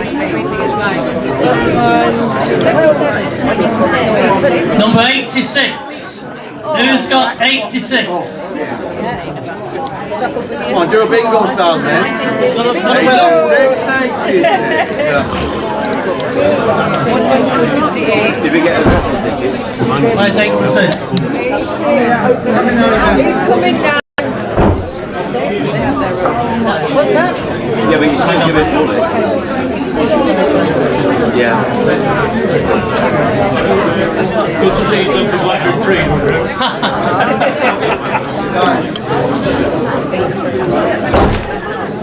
Yeah, mate, sorry. There you are, buddy.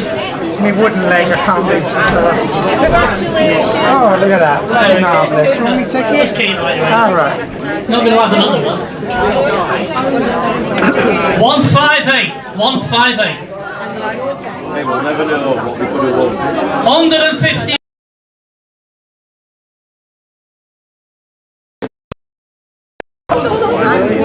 No, right, we'll do another. You missed out, tough. 105. 105.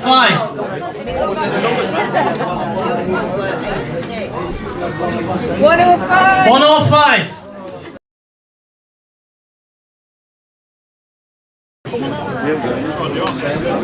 No, right, tough. Keep going till we get a winner. Right. 155.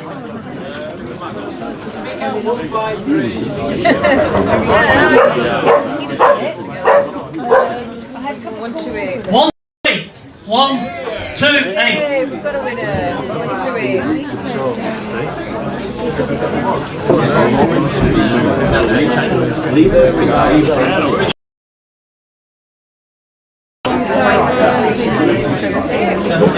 Number 78. 78. 78. 78. Got a winner. Hold on there. Thank you.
This guy is friends with Debbie.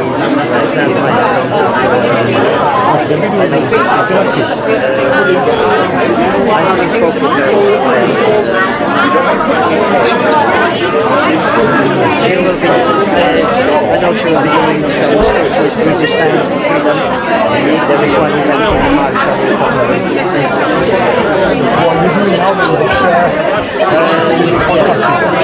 I don't make a living.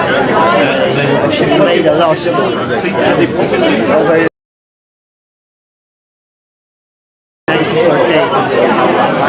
34,000 expenses.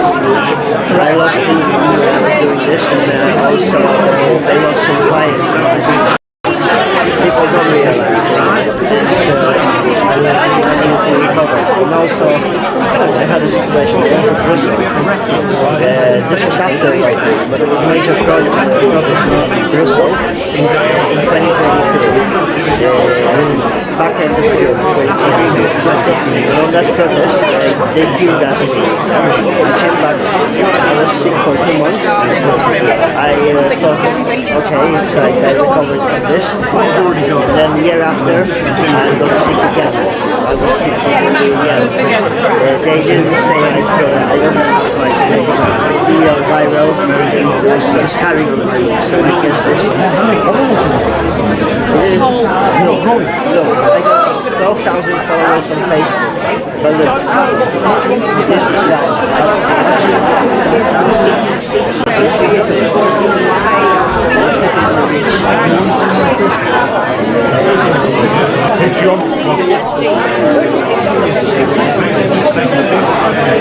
I'm putting page together, which I didn't have to do back today, but look, I was doing this on top of my job. I was going to places, I was going live, I was going back to do this. I didn't have time to edit, and this is also like people don't appreciate it. But I was asking for support, people were calling me Victor, and ridiculous comments. You know, I checked, UK column. They made £900,000 on running the book. How many times they do this? What I did and what they did. How do you do it? Because they get subscriptions, £3 per person. They get plenty of people watching it. All people buy their t-shirts and this. I would have to have 3 people. Like if I'm going out, I should have 1 person doing full-time edition, putting video in small chunks, adding subtitles, and another person sitting it all over the internet. Like that last in Gregory, he had a team, so he had like 10 million views when I had like 1 million views, because I didn't have anyone helping me.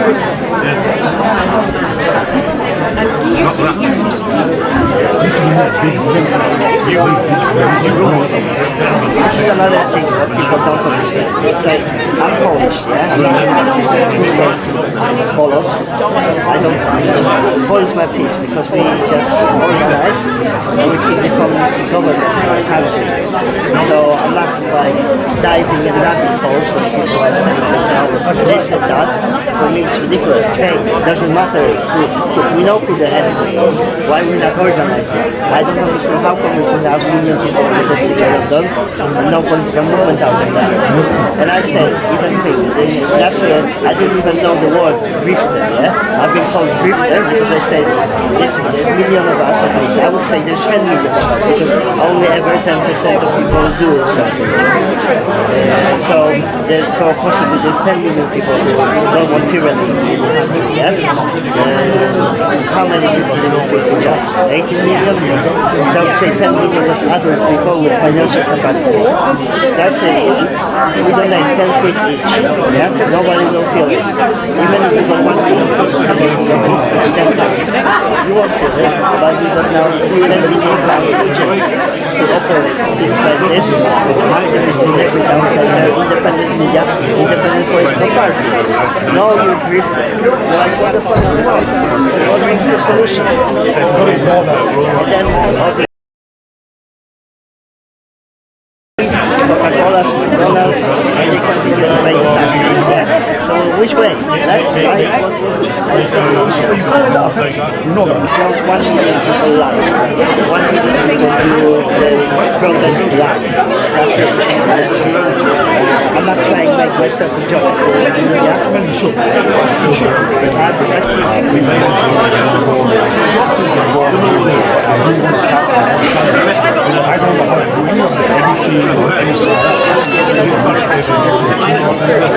Like semi-professional, you're talking thousands of pounds. Just this equipment, yeah. Camera, lenses, all this. It's thousands of pounds investment. So how I would approach this now, like I said, I would treat this as a business. So 3 people, 1 person on the street, and then you need a team. It's like, you know, electronic father, Nevada media, Grey Zone. You've got a team behind it, and they're doing some fantastic and also work. it's like how much it costs. Look, if they're watching, you got Banner Bridge, that's what not the same. So you can even Facebook, I'm not responsible for this, yeah? It's Facebook, they are censoring,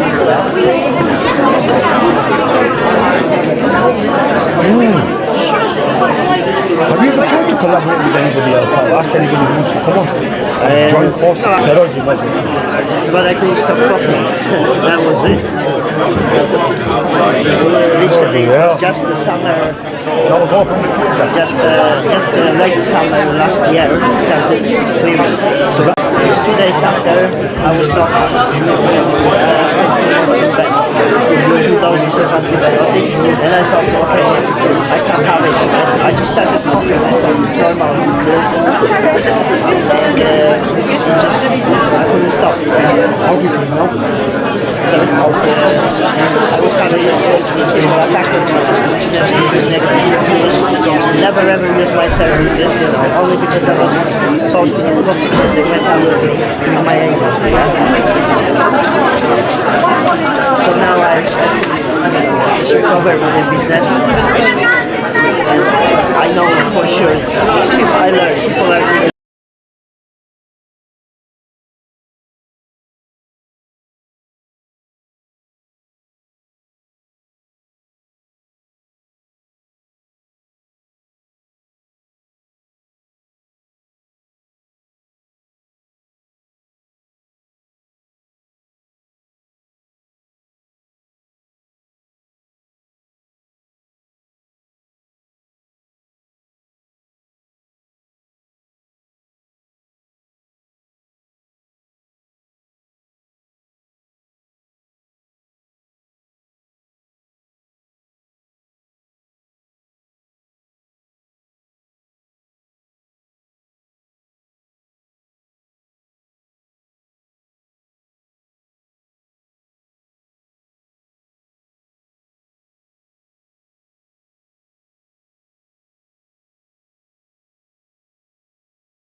you're not much even Nawaz, you look like him. Can I ask your name? Junaid.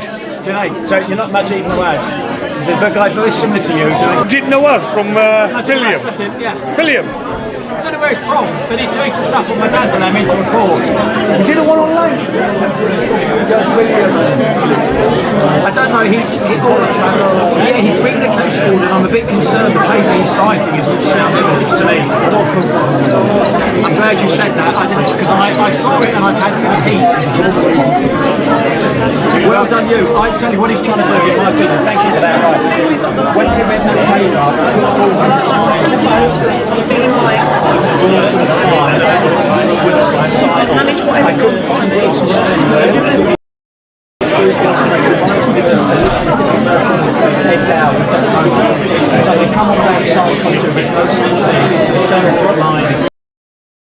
And then he's got the sort of the universe,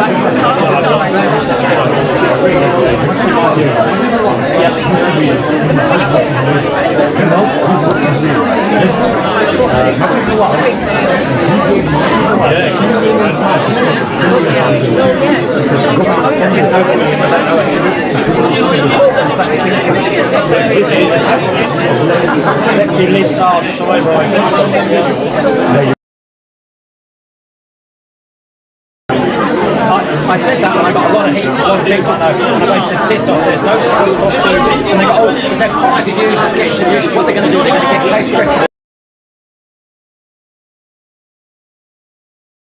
And they're going, oh, that wasn't true, you was fucking. When I saw that paper, I knew it was style, and I got red line, I couldn't believe it, yeah. But one of my mates got stuck in, I said, fuck that, always thinking, no, it's not, we're just prepared to look at truth and go, it's not true, that's all. That's why today is good, it's brutal. Got to question everything. Yeah, yeah. Nothing on Facebook nowadays. Yeah, yeah. Nothing. Yeah, yeah. Courtney. David. I'm not taking the piss. I'm taking the piss. It's called taking the... I knew you'd say that. No, David. Great to see you. I am. So I thought I'd made, 4.5 years. Last time I come up here, I had to wear a mask on a fucking plane to go to... Warner. Crime Bodge.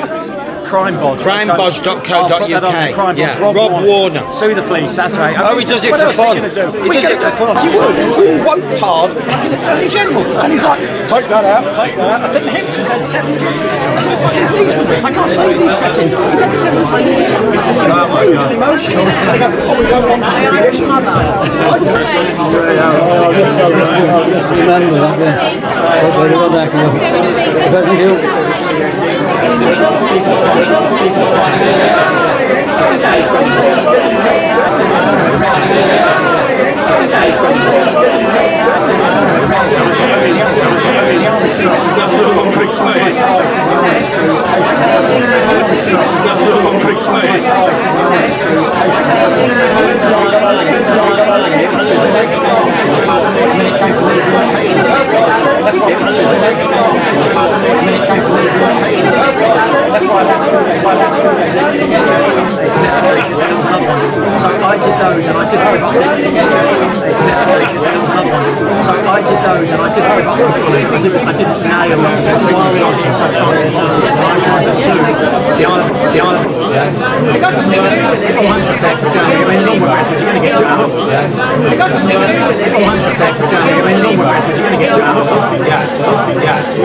So all that stuff I start to tell the police, it's not just doing what we fucking get it. You put something else out.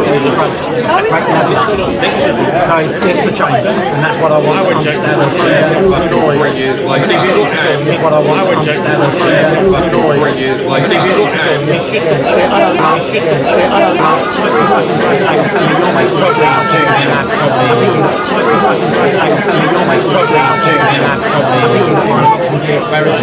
they know what they're doing, and you're the one who's now certainly 10,000 emails on something the violence of the banks and certainly 10,000. I think I mentioned it once, got away with it. So that process of identification, they then amount to a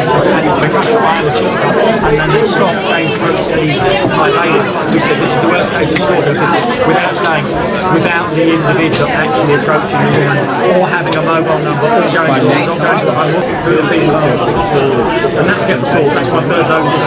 So there will be stopping it. We know now we can call people and they go, we can't get them, we can't get them. So we've got some of us, the most brilliant course mates, your mates might have been arrested, like one was held overnight, you got away, other mate was brilliant, so overnight, any of that, so when I speak to prosecutor, where's the police round, say the Attorney General, because exactly what I said earlier, you have to decide whether it's gainful or prejudicial to the case. I think my husband where's yours? And it's got all of it. It's got no system, there's a cover of the island, and it's got nutritional matters. Once you get back to that basic honing it down, it's got nothing anymore. Nutty ways of doing it. And the police now know some of the ways I don't do all that stuff. And I do enjoy it, I really do. I have to fight every day. When I hear someone's deal, I don't like it. And I love how it's got a really slow, non-proper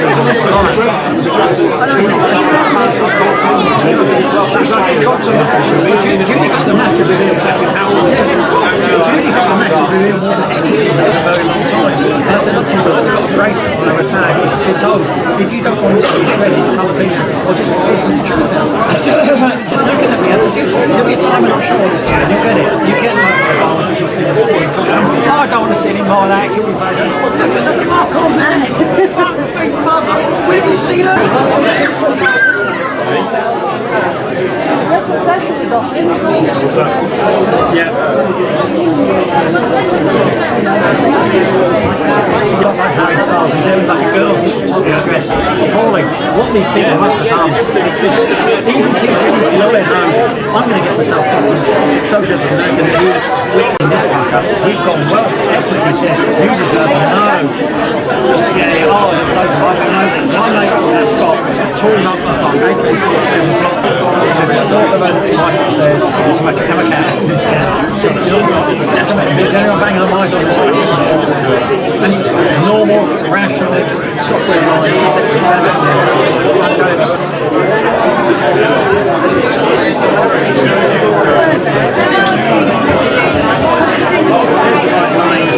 I know that quite well.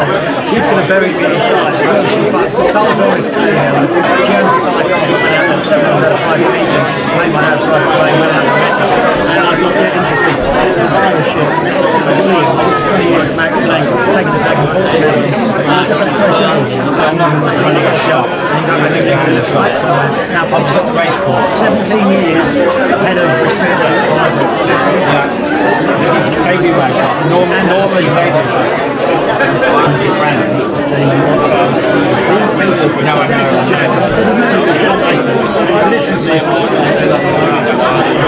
yeah, totally.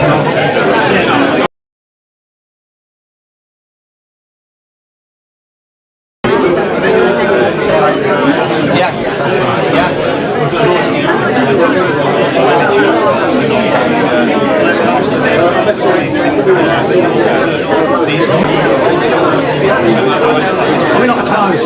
We're not close, and then the couple up here. It's these very sterile skin and glass structures. Stop!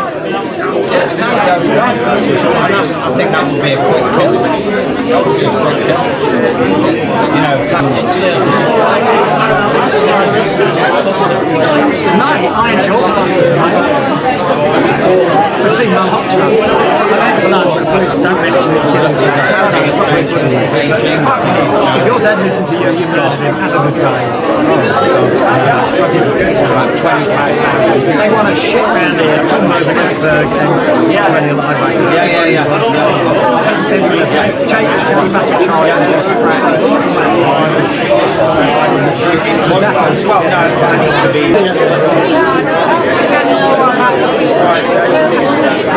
I want him to stay unhealthy.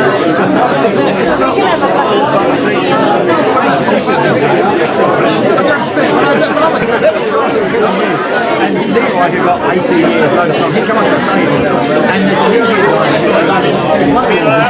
And Leroy comes up and starts getting this guy.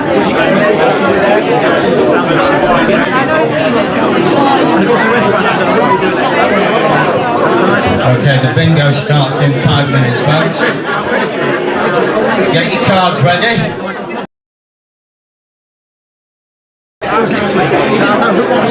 You all look so engaged. I think I'm doing the graveyard shift. Not bad. Go on, get Carlin, get them to hurt the cats.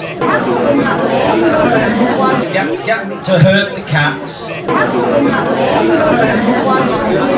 There's no room for egos here. Someone's just come up to me and said, "Are you Mike?" You've got the mic in your hand. I know, I'm holding a mic.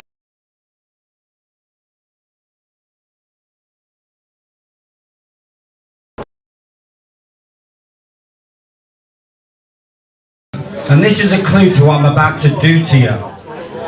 Right? Somebody said, "How are you going to get their attention?" Said, "You're going to take your trousers down." I said, "I've got something way worse than that." And the question themselves as a bit of a sovereign. You know, hands up here who feels that they're on a sovereign path. Okay, all right, so a good number, maybe half, okay, fair enough. Hands up here. No, not a political criminal, a bona fide criminal. No, that, yeah, yeah, Phil's told this story. Right, well, the risk C represented, and I've done over 100 talks since COVID started, maybe, yeah, about 100, 150, and the number of school-aged kids, or even university, either dead and buried, or have lost interest and were just gurgling in our hospital beds, right? Who's going to pick up the mantle? Who is going to be the next generation? We have to somehow make sure that those coming through are not captured, because they are the future. So let me, by the end of this, I know I would have done my job if most of you hate my fucking guts by the end of this little contribution. Right, because the truth sets you free, but first, as we know, it pisses you off. And in particular, as one or two of the speakers said, Dean and Marc, you know, we have, that's where they are. They're not out there, they're inside of ourselves. So let me just give you a clue as to where I'm going with this. Let's have a look here. Yeah, the Accessories and Abettors Act 1861 Section 8 still in force stipulates who's tried, indicted and punished as a principal offender. So what I am in effect accusing the sovereign freedom movement of, and it's not an breaking loose for many, many, many decades, and it's only getting worse. Now some of this hell and this criminality is obvious, but some of it is not so obvious, and I'm here to make the not okay. There's an obvious one. Sexual Offences Act 2003, causing or inciting a child to engage in sexual activity. So that's the all those teachers that teach master teachers are government agents. Whatever his nationality, commits the offence of torture if in the United Kingdom or elsewhere he intentionally inflicts severe pain or suffering on. So when that teacher or head teacher bullies you into submission, humiliates you, or makes you feel less of a person, and remember, you're not old enough to defend yourself. We're waking up to it. That's the only difference. Suffering on another in a performance or purported performance of his official duties, or does this with the main, who's not acting in an official capacity, could be a TA, a teaching assistant, who are not officially, who don't have an official role at the school, but they could be acting with the consent of the system of the team, to the sinister truth behind the school gates.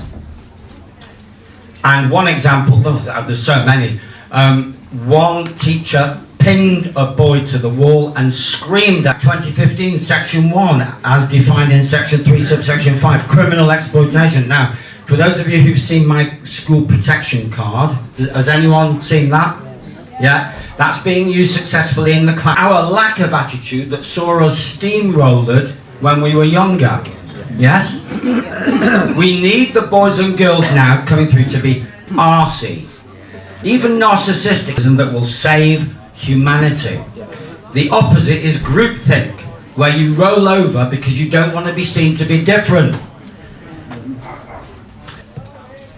Or ticking boxes, or just being there. It's the matrix, isn't it? Just a boy or girl being there is providing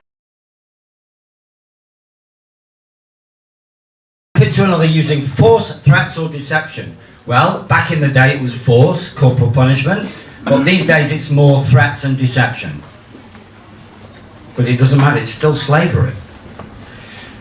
You are sovereign. But the minute you enter an environment in which you hardly ever make a free will choice, then you are no longer sovereign, you are more like a slave. Peel back the veil and we can see that it's not actually democracy, but bear with me.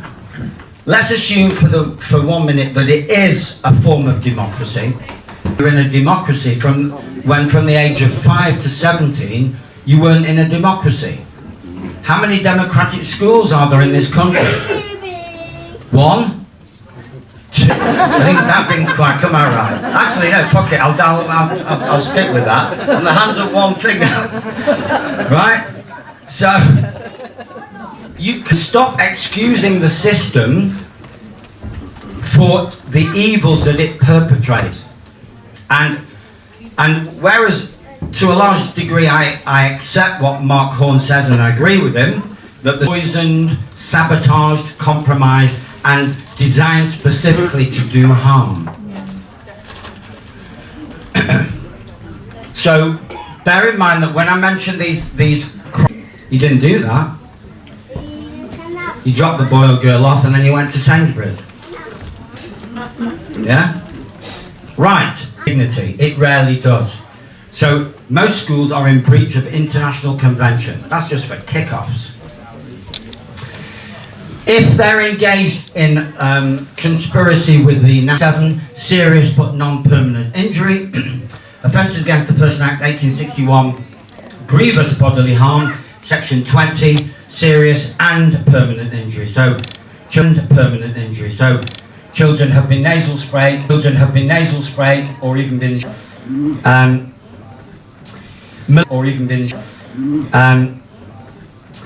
maliciously administering poison, etc., so as to endanger life or inflict grievous bodily harm. That's Section 23 of Offences Against the Person Act 1861.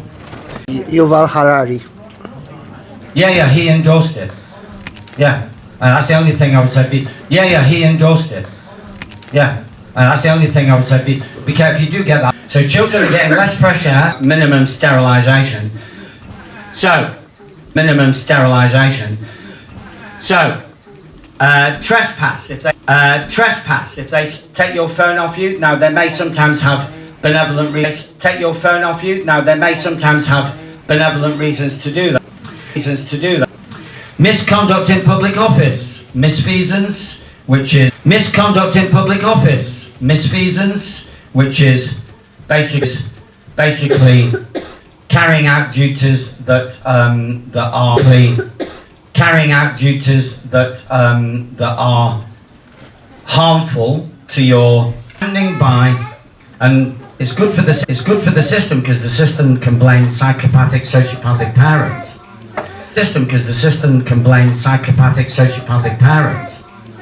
And so what it does, it throws up instances. There's also malfeasance. Malfeasance is where whatever they do, it would be a crime anywhere. So that's malfeasance. Whatever they do, it would be a crime anywhere. So that's malfeasance. That's rare. Unless we're talking, sexual assault by a teacher of the classroom. And there's a very simple reason. It's because nothing happened. You learn from experience, but if you're learning and requires no skills, do you see how it works? And that's what Professor, oh God, names, it's happening again, right? To accept a bullshit job because you leave school with such a low sense of self-esteem and a high level of self-loathing that you will take any old school before they know what's hit them. And what happens is our very own capacity as humans to adapt is actually our downfall. The very fact having our brains emptied out and we're feeling sorry for him. Anyway, so Article 2, just a quick recap, was the right to life. Yeah, you can't expect, we have to redefine everything. Homework is forced labour. Taking school home with you is forced labour. So you could say, well, it's too late for me. Yeah, but now that you know what you know, you can start to devise a strategy. This book works. What are those crimes against humanity? Which I skirted around because I was a bit. It's my first ever book, and when you've never written a book before, you don't want to be too controversial because you think, you know, presume to be guilty, not innocent. Yes, you get the odd enlightened teacher who will give children a fair hearing, but I don't want to do that. It's the system. Article 8, privacy. So you go in and you've got cameras everywhere. You've got now cameras in the toilets. You've probably got spy cameras normally in their class. So we have everyone talks about the Chinese system of social credit. We've got it way worse here because it starts much earlier. I mean, the Chinese have got it as well. But our social credit system in full flow, and we have had since the dinosaurs may or may not have walked the earth. Delete where applicable. That will come from ideas that you're picking up along the way. If they are divergent in the schooling system, it's becoming almost impossible for that even privately, one-to-one, we don't like to, you know, we're very diffident. Is it okay if can I just ask a question?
just so we all understand where we're going today.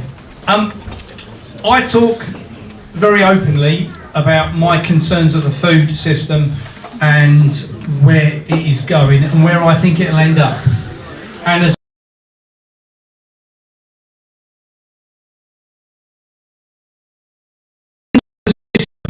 the point that they don't like me, okay? So before Christmas, we last autumn on the farm which we've been living on my uncle's farm, we'd installed, and within 10 minutes of us installing it, we've got a black Apache helicopter circling.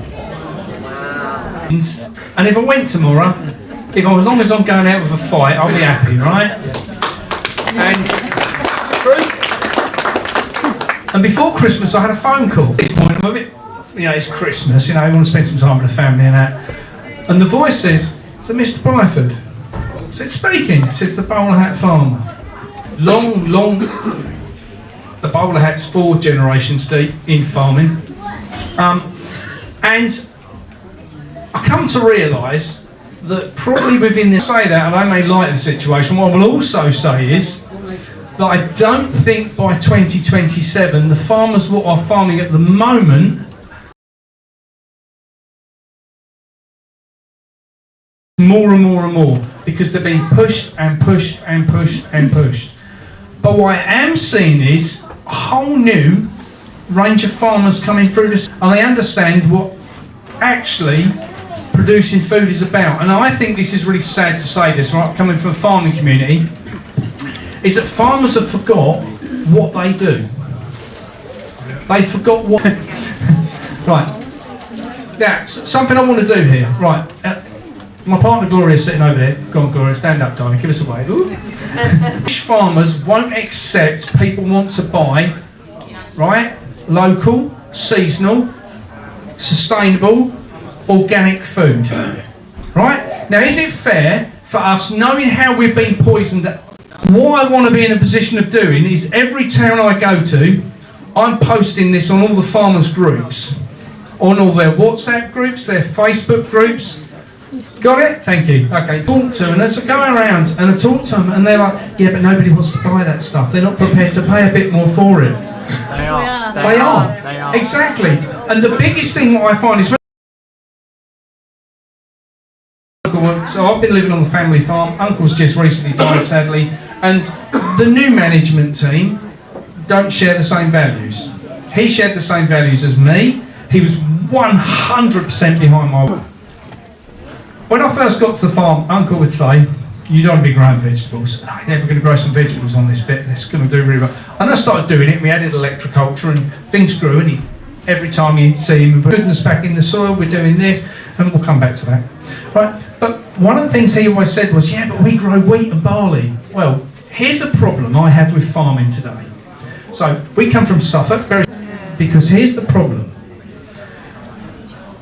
Farming today, we have an issue where if you go to a supermarket, you don't buy very much food in the supermarket. Well, I've got the vegetables and I've got the meat, okay, and the rest of it, the other £220 worth, is all that they sell you, and everything you don't really need to live, right? So years to produce the shit what we don't actually need, and they've been paid to deliberately so that the supermarket supply chain can produce crap food, what's full of shite and poisons, right?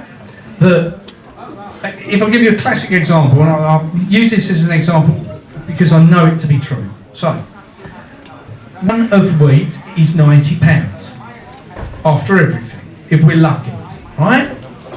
So we can earn £400 of okay? And I looked at my uncle and I said, "Run that one by me again?" He said, "Yeah." He said, "We can earn about £400 an acre." Jesus, how do you keep going? The problem that I've got with that is, I can earn 40 grand an acre growing vegetables, sustainably, in season, organically. They forgot what farming's about. They used to produce food. They now don't. They produce commodities that they can sell in the... It's not us what's the problem, it's the generation coming up underneath us and underneath them. My kids were bought them crap up on a plate, never once. Go down a level, you want to see what they give their kids. And that isn't because they were brought up on it, because the kids, the pressure from the kids of what they think they're in the system now, and we can all talk about the negatives and oh my God, I want to shit, what's going to happen? Here's the reality of the situation. When I go around, I'm talking to, yesterday we was in Thetford, in Norfolk, in farming, if you farm wheat, barley and sugar beet. Farm food, what people want to buy. There's 200 people in the room here, they don't want to buy it. In Thetford, we're going on tour for 6 months, starting on the 15th of March. There's 2 reasons for that, I will say. So one, I've never been to Scotland, and I thought it was about time at 57 while I still can walk, I better do it. And Gloria's getting to see the country, which is great, so, you know, and 4 chickens. Right, that's it, we don't have anybody else. So to go and visit the rest of the country and talk to people, and bring a little bit of common sense back. Now, on this tour, we're going to be going round in the evenings doing talks. The daytime I'm going around to interview farmers and talk to farmers, and we're going to catalogue all these events and valued fields that are made smaller, and you put the hedgerows back in and you go back to how we used to farm 100 years ago when there was some goodness in the ground, right? You can fix. Is there anyone here who grows on? It doesn't matter because, right, so I went to university, clever I was, went to university. Go to university, they teach you 2 major things. If you've got weeds, put glyphosate on. If you want to get it to grow, put nitram on. It just digests the aluminium, turns it into something valuable called aluminium, but in a format that the plant can absorb it. Aluminium's good in the ground, it's not a bad thing. Grounds, and they're pushing everybody down this green agenda. It says to me that everybody in the future will grow organically, right? We're not going to live in a catastrophic. Where wild foods come in. Sorry? Where wild foods come in. I survived on wild foods Yeah. 3 months in 2020. I think that people are going to have to really understand the land's got to go through a transition. And this is what we're starting to now see. And when you put all things together, because I was the first one to stand up and go, right? And you go there and you pick up a sack of potatoes or milk, whatever it is. You want to start leaving a little note for these farmers. We run a farm shop. And it's all run on trust, right? That's really powerful. If I get a note in there, it says, "Dear Mr. Shopkeeper, the kids in the village do my nut. They will not have it." And every day there was a note in the book. "Please, Mr. Shopkeeper, can we have some drinks, please? Please, Mr. Shopkeeper." So I thought I'll play them at their own game. So I've got some really healthy sweets, and I only got back in the book, no. And it's really strange because we're so used to social media now, and you go, right, I'll send them a message. Oh, fuck, can't. If I write it here, how am I going to know if they get it or not? You know, one of the kids come and said to me, he said, "Mr. Shopkeeper," I said, "It's Mark." He said, "Mr. Shopkeeper, Mark." He said, "Do you know something went missing out of the shop the other day?" I said, "Of course I do." He said, "We were with Dad." It didn't happen again. And the reason I say is because, unfortunately, we now live in a world where you can't do what my mum would have done, right? If that had been group, we got smacked, weren't it? How did we end out? How did we? Well, I think we turned out right, didn't we? Now you see him, now you're not allowed to smack him anymore. Now, I'm not saying it's right, don't miss parents, grandparents, you know, both now, Jesus. We're the age group what still remembers right from wrong. And when it comes to food, I cannot emphasise enough what we've got to get farmers to understand they've got to produce good food. We've got to get kids back to eating good food. How we do that bit, I don't know, because that's hard work, that bit. I've got a 9-year-old and I'm blessed by the fact his mum won't. Because they're bred on it now. And why are they bred on it? Because that's what farmers produce. We've got to get farmers to understand, driven by money, to make sure crap's produced, nothing else. If I do this, what I'm told, will produce X amount. They forgot what farming was. And I say this because when I got to my uncle's farm, And I had to say, was a brilliant farmer. Brilliant farmer. And I don't make them, we use nitro. And we use this and we use that. And I'd say, what we really need to do is get some animals on the farm. Oh, no, he said, we tried that before. Well, can't we try it again? 1 fox and 49 turkeys. Because when I got them, you had to license 50 turkeys. So one identified as a fox, and that we bred 50 turkeys. Now, we fed the turkeys on this absolutely revolutionary new food. And I do state this, a thing called grass. Put the turkeys inside, and every day you move them twice a day on fresh grass. And turkeys eat, people say, no, turkeys eat. Got to the point I was ready to go to slaughter with them, and they were so heavy I couldn't even lift them to get them. £29 to £30 a piece. You know, when you're trying to drag them out 2 at a time, it was like, Jesus, these little swords are heavy. And everyone who had them said, I've never tasted meat like it. What did you feed them? That's the secret stuff. This is revolutionary new food called grass. Lush, it was dark green because it had manure on it. Natural, this thing called. Right. So, at the end of the little project, we will do double the amount of turkeys next year. Farmers have only got to start to witness this stuff and the transformation as it happens and how they can regenerate a farm, genuinely regenerate a farm. They end up saying, get the hand up. As much as it's funny, I'm going to blitz this throughout months on every social media platform I've got. And one of the farmers messaged about it and he said, it's probably just a fluke in Norfolk, isn't it? I said, I don't know. I said, I'm in Burnley tomorrow. What I'll do is I'll last in Burnley. And then I'm off to... Everything is about what we collectively do. This is down to us. Farmers will react against... Or is it going to be us? Young lady. Thank you. There's just one issue that I have as far as farming is concerned, is that we are being legislated. It has to fall onto the back of the tractor by mistakes. How are we going to cope with that? Easy. Tell Defra to feck off.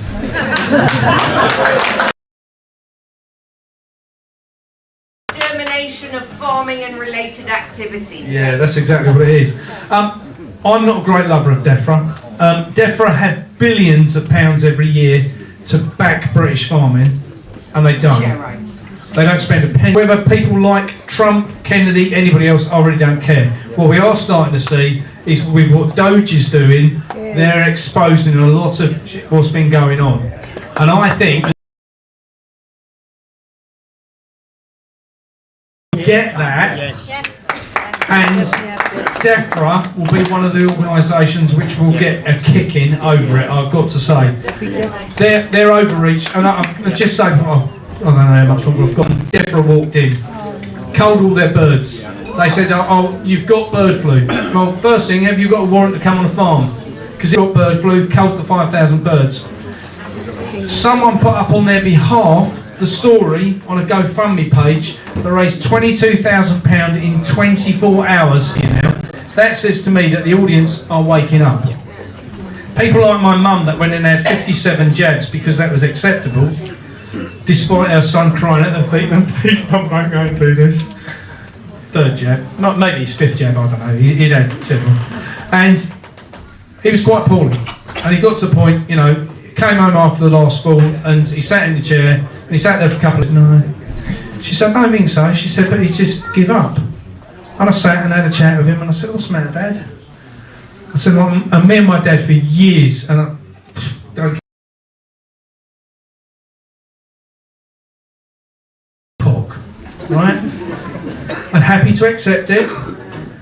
But I sat down next to him and said, well, you know, he's 84, and I said, I sat there. He said, don't feel very well. I have information, I send it to my mum. So I send it to my mum, and bear in mind, my mum is one of these people who's, if the doctor says, take it to my mum, and bear in mind, my mum is one of these people who's, if the doctor says, take this, can I have 2? Yeah. So, to me, what you want to do is do A, B, C, D and E. Right? She said, because I guarantee you, she said, he's going to come off these and it's going to be like taking him with coke. She said, and that Dave's going to make it through the night, is he? And she went, no. I go round day 8, I'm thinking, oh, what's that? I go round day 8, I'm thinking, oh, what's happened overnight? I get there and I says to my dad, how are you feeling? He said, a note, a poem, right? Now my dad used to write a lot of poems, beautiful handwriting, and he used to sit and write mum poems all the time. And he'd sat and write mum poem. Now he hasn't done one since his vaccines. I said, Jesus, I said, Mum, I said, do you think you should put him back in the stands? Look at him. Different person. Different person. But the one thing I was going to say, the thing that the chemist said to me, she said, one, you've got to get him on, she said, to get his body digesting all the drugs that were inside him. And literally, I'll tell you, within now, you know, if you see my dad now, putting on body weight again, 84, things coming through. And we all know that, we all see it, we all say it, we all, you know, believe it. The reality is, what's got to happen now is the human race, I think, has got to have a transition. And I remember him saying to me about, I'd fallen over, and you know, you cut your knee, and you might go, I've cut myself, and Grandad would say, yeah, you'll live, at a machine gun post to make sure I didn't have to. He said, during the Second World War, my granddad was fortunate. I was fortunate.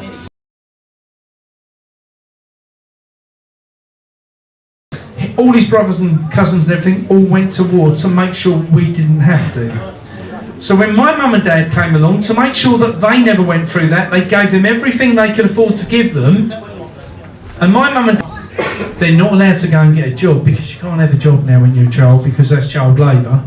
You can't have a paper round. We've gone full circle. And what will happen the next law, 100 years ago? And as much as I hate DEFRA, if you look at all their policies at the moment for regeneration, put the hedges back, put the trees back, put the bees and the birds back. I'm putting together a business plan for someone down in Somerset, I said, about a regenerated farm. And he says, right, what do you want to know? I said, how much does a hive of hives, and we've had, and the honey, he said we had 2 hives this year, did £120 of honey apiece. Well, how? They only do £60 a year. He said, no, they're doubling up. We don't see bees anymore. And the reason we don't see bees anymore, as the general public and farmers, is because if you walk down to the strips of field where they've put the pretty flowers in and paid farmers for it, and they go back to the hive and say to everybody, it's over there. And at the minute, they're going, boys, it's freaking Christmas, there's a banquet over there. Have as much as you want, fill yourselves up. You check the sides, everyone's done everything, and the bees are gone. Probably step away from that. It's a lovely field of organic flowers over there, we'll go and have some of that.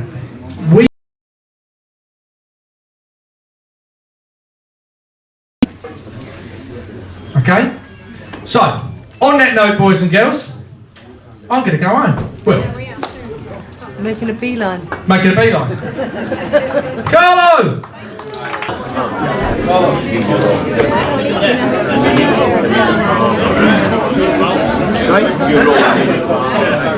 That's it.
hero until they need a hero, right?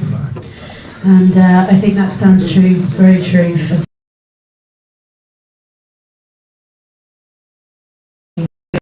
heroes in our own right. Anyway, we've been hearing a lot about farming today, and we also have seen a lot change over the last 5 years. So I'm going to keep it pretty short because I think it's been a long day for everybody, but I'll try and get through as much as I can, as quickly as I can. But the nuts and bolts is, they needed an infrastructure. Has anybody been affected by 5G? Yeah. Yes, right. Weather. So, pardon? Weather. Weather? Yeah, 30 days sun throughout the year. Yeah. You know, but most people might or might not know that we are now, the UK, is the second most heavily surveilled country in the world. First is China, around £7,000 per camera. Now, they're not doing this for no reason. They're doing it for a reason. They say in China, it can take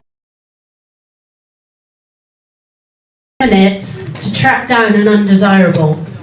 And I think most of us would probably fit into that category, right? Yeah, that's right. Seeing it daily, that towers are popping up, cameras are popping up, and now we've got a new incoming issue, which is renewable energy projects. So I created this slide. I know it's a bit of a scene, but anyway, multifaceted warfare that we're experiencing. They're coming after us on a variety of different levels, and it's so hard to keep up to date with what is actually happening. But the key theme of what's going on right now, era, right? Does everybody remember when they started to take away the toilet rolls and the chaos that caused? They created, so it was like a little test, wasn't it? You know. Shortages. That's right, shortages. But what actually happened was they were testing the dynamics, like they used to do different lockdowns in different areas, this one, and all of these kind of things. Civilization. Because we are consistently being re-traumatised by the cabal on virtually a daily basis. And that's what I will move into that in a second. But I just want to touch upon renewable energy projects. So there are 27 types of renewable energy projects that they light and dark blue are all wind turbines, and the purple battery energy storage systems. Solar farms are being planted. How many people have been up the motorway recently and seeing solar farms just emerging from nowhere? Yeah? So we're all starting to see that now on good arable land. Okay? So Lincolnshire, there was a great agricultural land. So what they're doing is they're negotiating with farmers to try and lead them into leases. So it's about £1,000 per hectare, and they're tying them into leases for about. But we've been looking at different ones, so they're ranging from like 100 acres, 300 acres, 7,000 acres, whatever it is. But this is happening not just in Lincolnshire, this is happening everywhere. And people are all objecting, you know, local people and whatever have you. But actually then, beyond that, it goes to something called the Planning Inspectorate. And the Planning Inspectorate, that's right, some are already being built, some are being, you know, going through the planning consultation stage, and then some are just, you know, waiting to be built, and they're all at different stages. But the ones that haven't have access to things.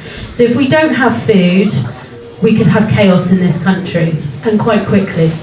They say it takes 9 missed meals to collapse a society. Wow. And I don't even. So we think you can't grow probably if the soil's ruined thereafter. We were only hearing about what Marc was saying earlier, right? Then you think about wind turbines. It takes 1,000 incomprehensible. So each blade is as long as as long as an aeroplane wing. And the nacelle, which is just over 11,000 operational wind turbines across the country. I also made a little discovery the other day that the ones offshore are also being leasing out our sea land to these energy companies. And apparently we are making so much energy now that we're actually selling it to other countries. Now, we verbatim for that, but it just goes to show. Now, there have been so many fires. How many people are aware of battery energy storage systems? Yeah. Is anybody aware of them? Yeah, okay. Right, so around the planning inspectorate, but these battery energy storage systems, their planning is about a mile, if that, away from a gas pipe. Yeah.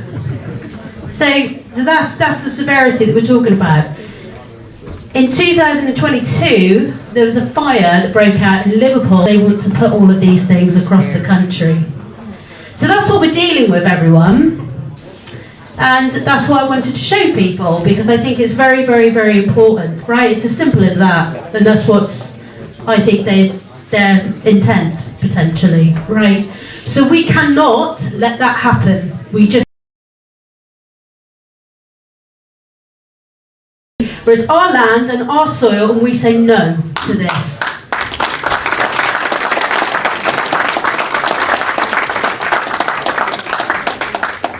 And I realised very early on that a lot of people are trying to be heroic, and we are all heroic in our own right.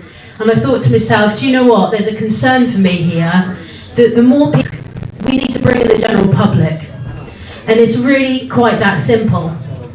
So I'll give you an example. One lady, she started off in London and she was just so phenomenal. She literally now, she walks down that street and everybody knows that woman.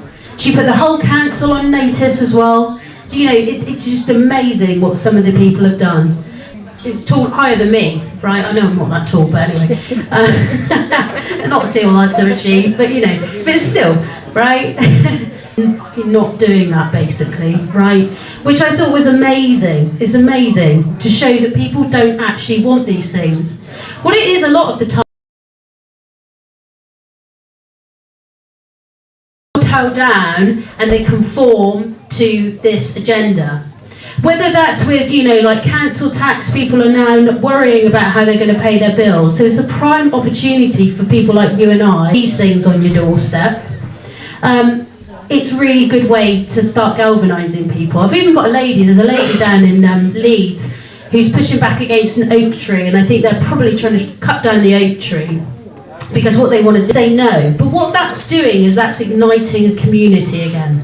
So once you have that, that's when you can start going to the councils who are rolling out this agenda and say no, we the people do not consent. Because of this, the severity of this problem, because if we allow that to get too serious, that could happen very, very quickly. So I think that they're doing this simultaneously at the same time.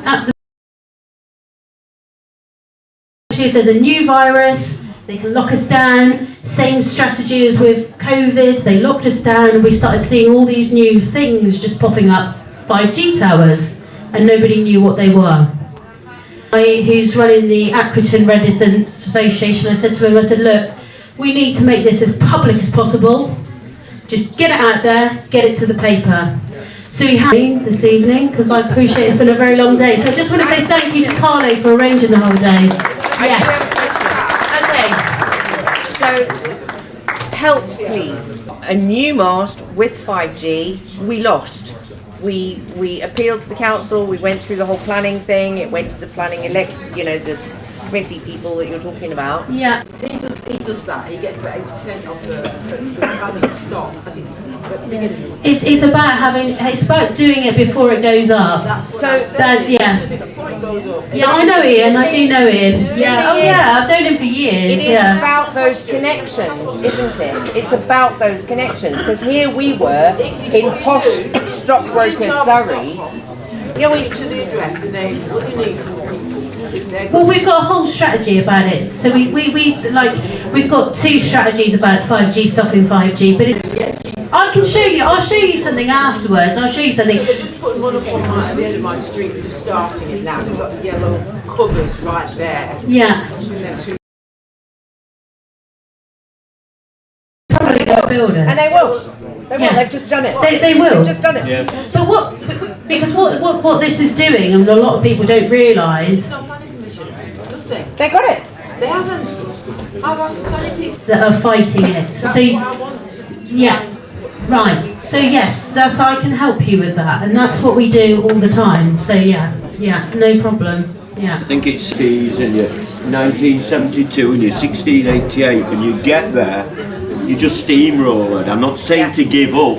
I think that's the point. I think you as me, 30, they are not good. They're not going to stop until we make them. They're not going to stop until we make them stop. And we're still pressing it. I mean, we haven't said no.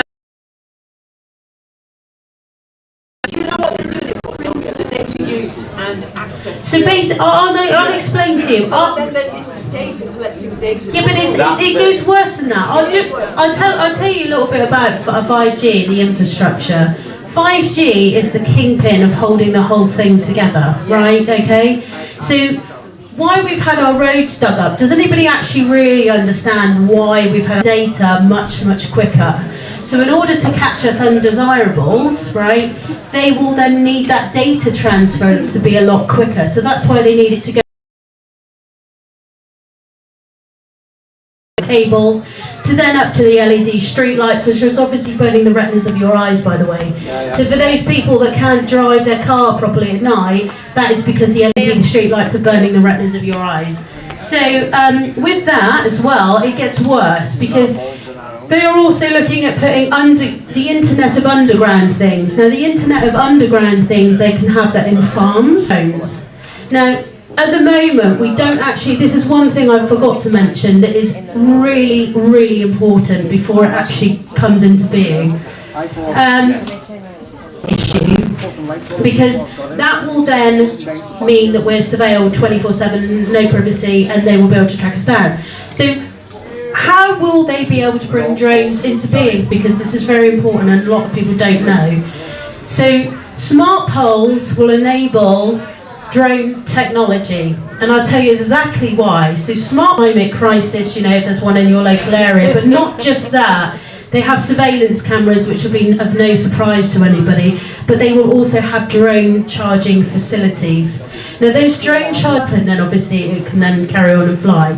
So there are many different types of drones, ranging from your featherweight drones, which are your small ones, and there's a variety of different drones. I mean, obviously there's ones the size of the helicopter now, and planes, and all of these kind of things as well. But for our own sort of keeping us within our smart city, we need to keep an eye out for smart poles before they become a problem.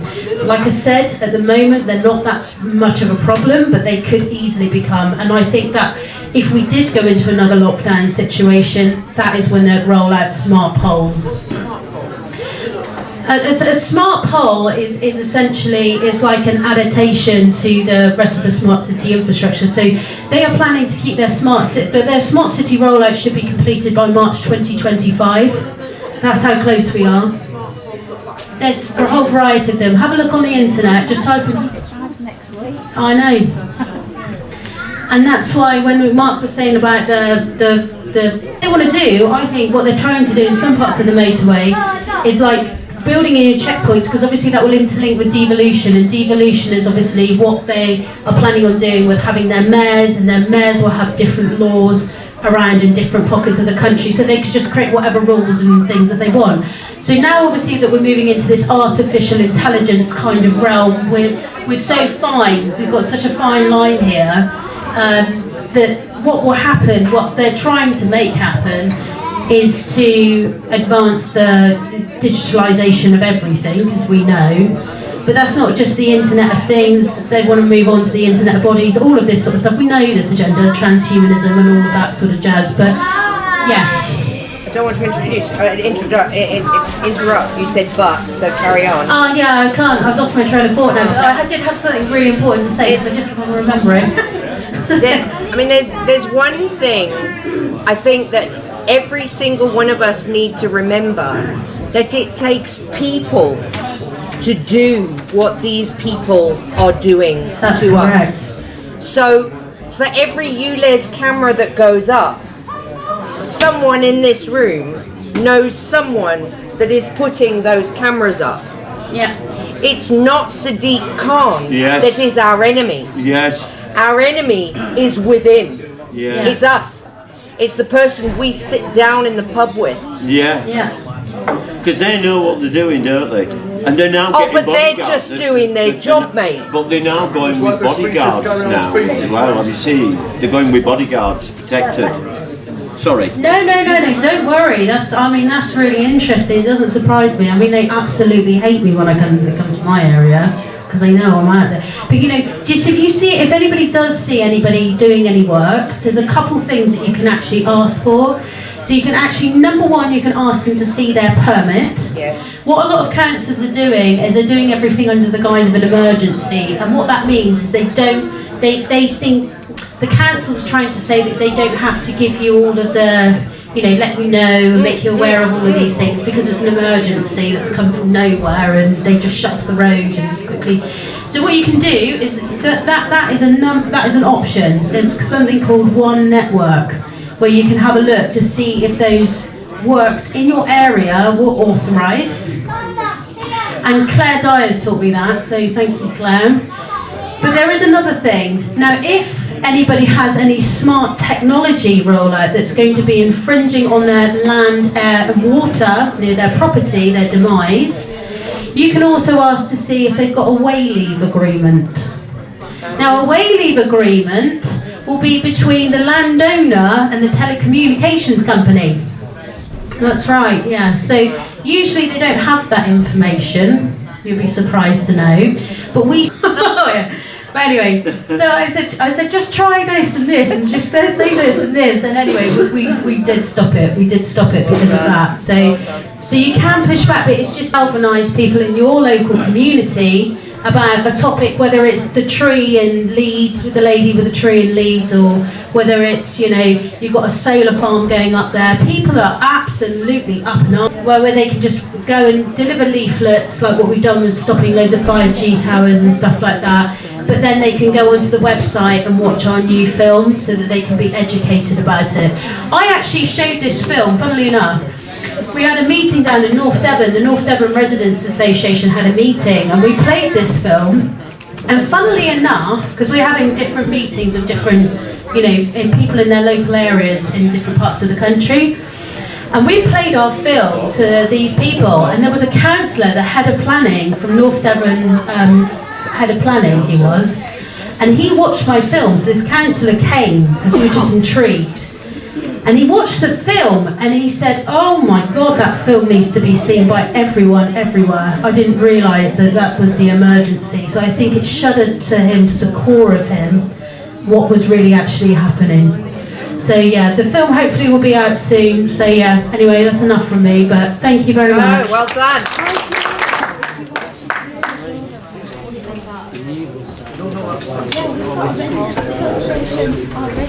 Yeah, how's it do?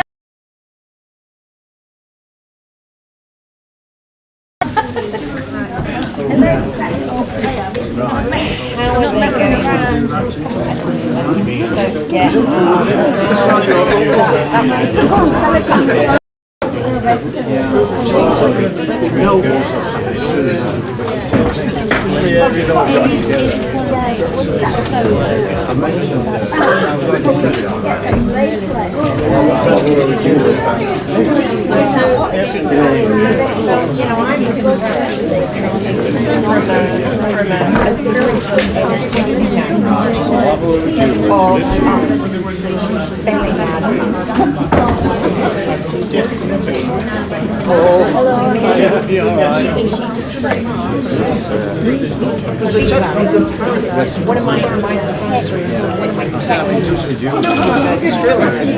They represent lots of people around the world. Very sensitive.